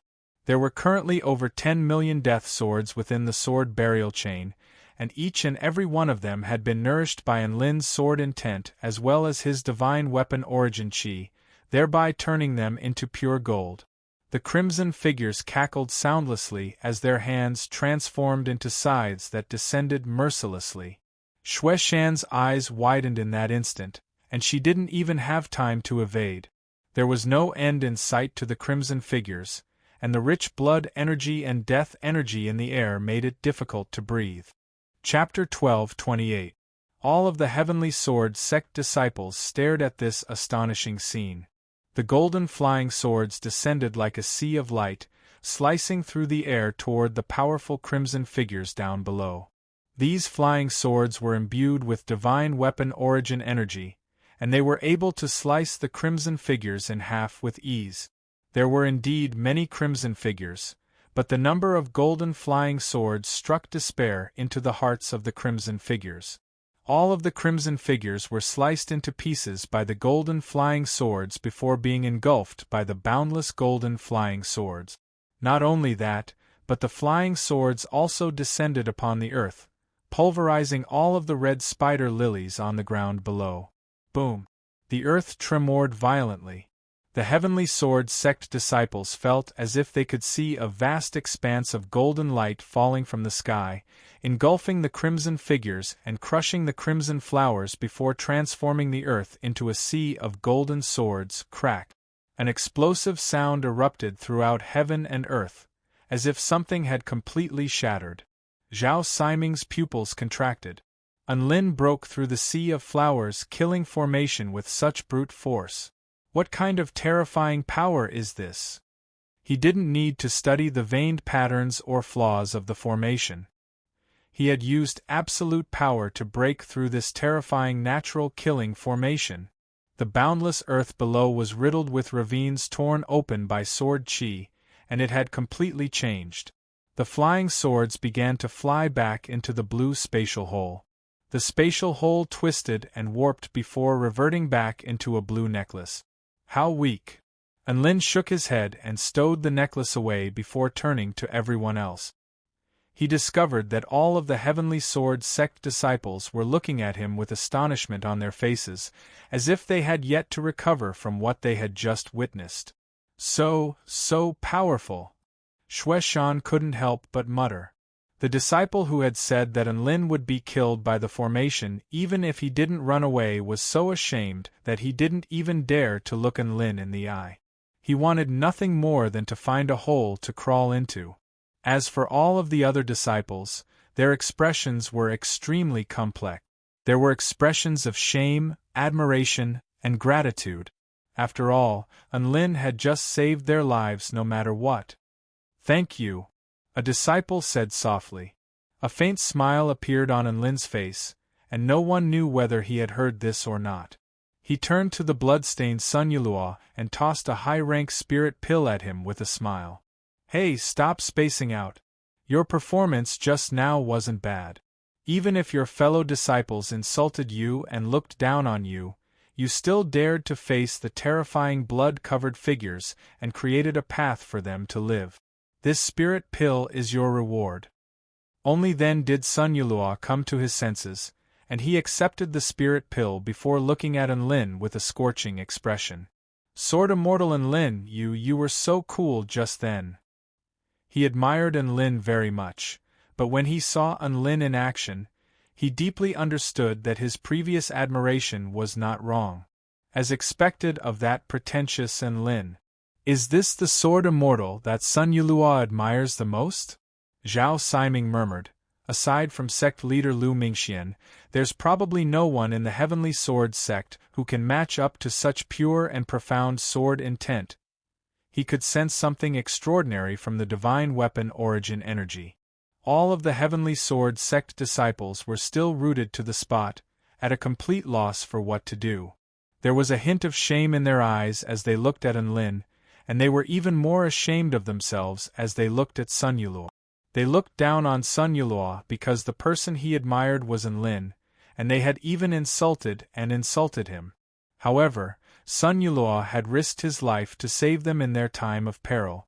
Not only that, but Sun Yulua's idol, Unlin, had also turned the tables with his invincible might and saved them. Their faces had been slapped swollen. Unlin and Sun Yulua didn't say anything, but to be honest, anyone who had any sense of shame in their hearts would feel extremely ashamed at this moment. "Let's go now that we're out of danger." Unlin got onto Dabai's back again. "Wait for me, Sword Immortal Unlin." Sun Yulua hurriedly gave chase. The 6 Heavenly Sword sect disciples looked on at Unlin and Sun Yulua's departing figures. "They're leaving just like that? I thought they were going to mock us. Don't you think that not saying anything is the best form of mockery?" Sigh. Zhao Siming heaved a faint sigh. "So be it. Let's hurry up and find the ancient sword that escaped from our sect." All of the disciples nodded upon hearing this. Their top priority now was to find the ancient sword. At the same time, Unlin suddenly stopped on Dabai's back. "What is it, Sword Immortal Unlin?" Sun Yulua asked. "This is the core of the flower slaughter formation." A white light flashed through Unlin's eyes as he spoke. Didn't you already destroy the flower slaughter formation? Why are we going to the core of the formation? Sun Yulua was still perplexed. What do you think a naturally formed formation would rely on to maintain the operation of such a terrifying killing formation? Is it just a bunch of red spider lilies? Anlin slowly descended to the ground. In contrast, Sun Yulua's eyes lit up with excitement. Anlin made a grabbing motion with his hand, and the soil on the ground began to crack open. Following a resounding boom, a crimson light erupted forth, and an object that resembled a stamen floated out before landing in Anlin's hand. It exuded extremely terrifying energy fluctuations as well as a strange, depraved sound. Divine Inspection Technique. Infernal Blood Divine Flower. After being nurtured for tens of thousands of years with boundless blood and boundless resentment, the flower core has naturally formed. This is a divine rank material. A smile appeared on Anlin's face. Another divine rank material. What a steal! Lead the way, Dabai, Anlin instructed. Dabai's astonishing sense of smell was like a divine tool in this place. Big Brotherin, I can smell something very stimulating in that direction. Woof! Dabai flew toward a certain direction with an excited expression. Sun Yulua looked at the map with a nervous expression. That direction is an area that's already been explored on the map. White Goose City is marked as the most dangerous place. They had already entered the core region of the Dead Spirit demonic land, so they had to be very careful. Don't worry, nothing ventured, nothing gained. Besides, the map says that there's a tall mountain in that direction. Let's see if that's the Blood Eruption Mountain. Anlin was quite nonchalant. Not long after that, an extremely grand city appeared before their eyes. It was a place of ruin and desolation, and there was only bone-chilling cold winds blowing relentlessly through the air. Sun Yulua trembled uncontrollably as he grabbed onto Dabai's tail and flew over the city from above. All of a sudden, he caught sight of a child in a dark yellow linen robe who was drawing circles on the ground. Hee hee. The child's silly laughter reverberated throughout the silent environment. Anlin used his divine sense to detect the child's power level, but he was unable to ascertain the child's power level. Dabai, let's go down and have a look, Anlin instructed. Dabai stuck out his tongue before carefully landing behind the child.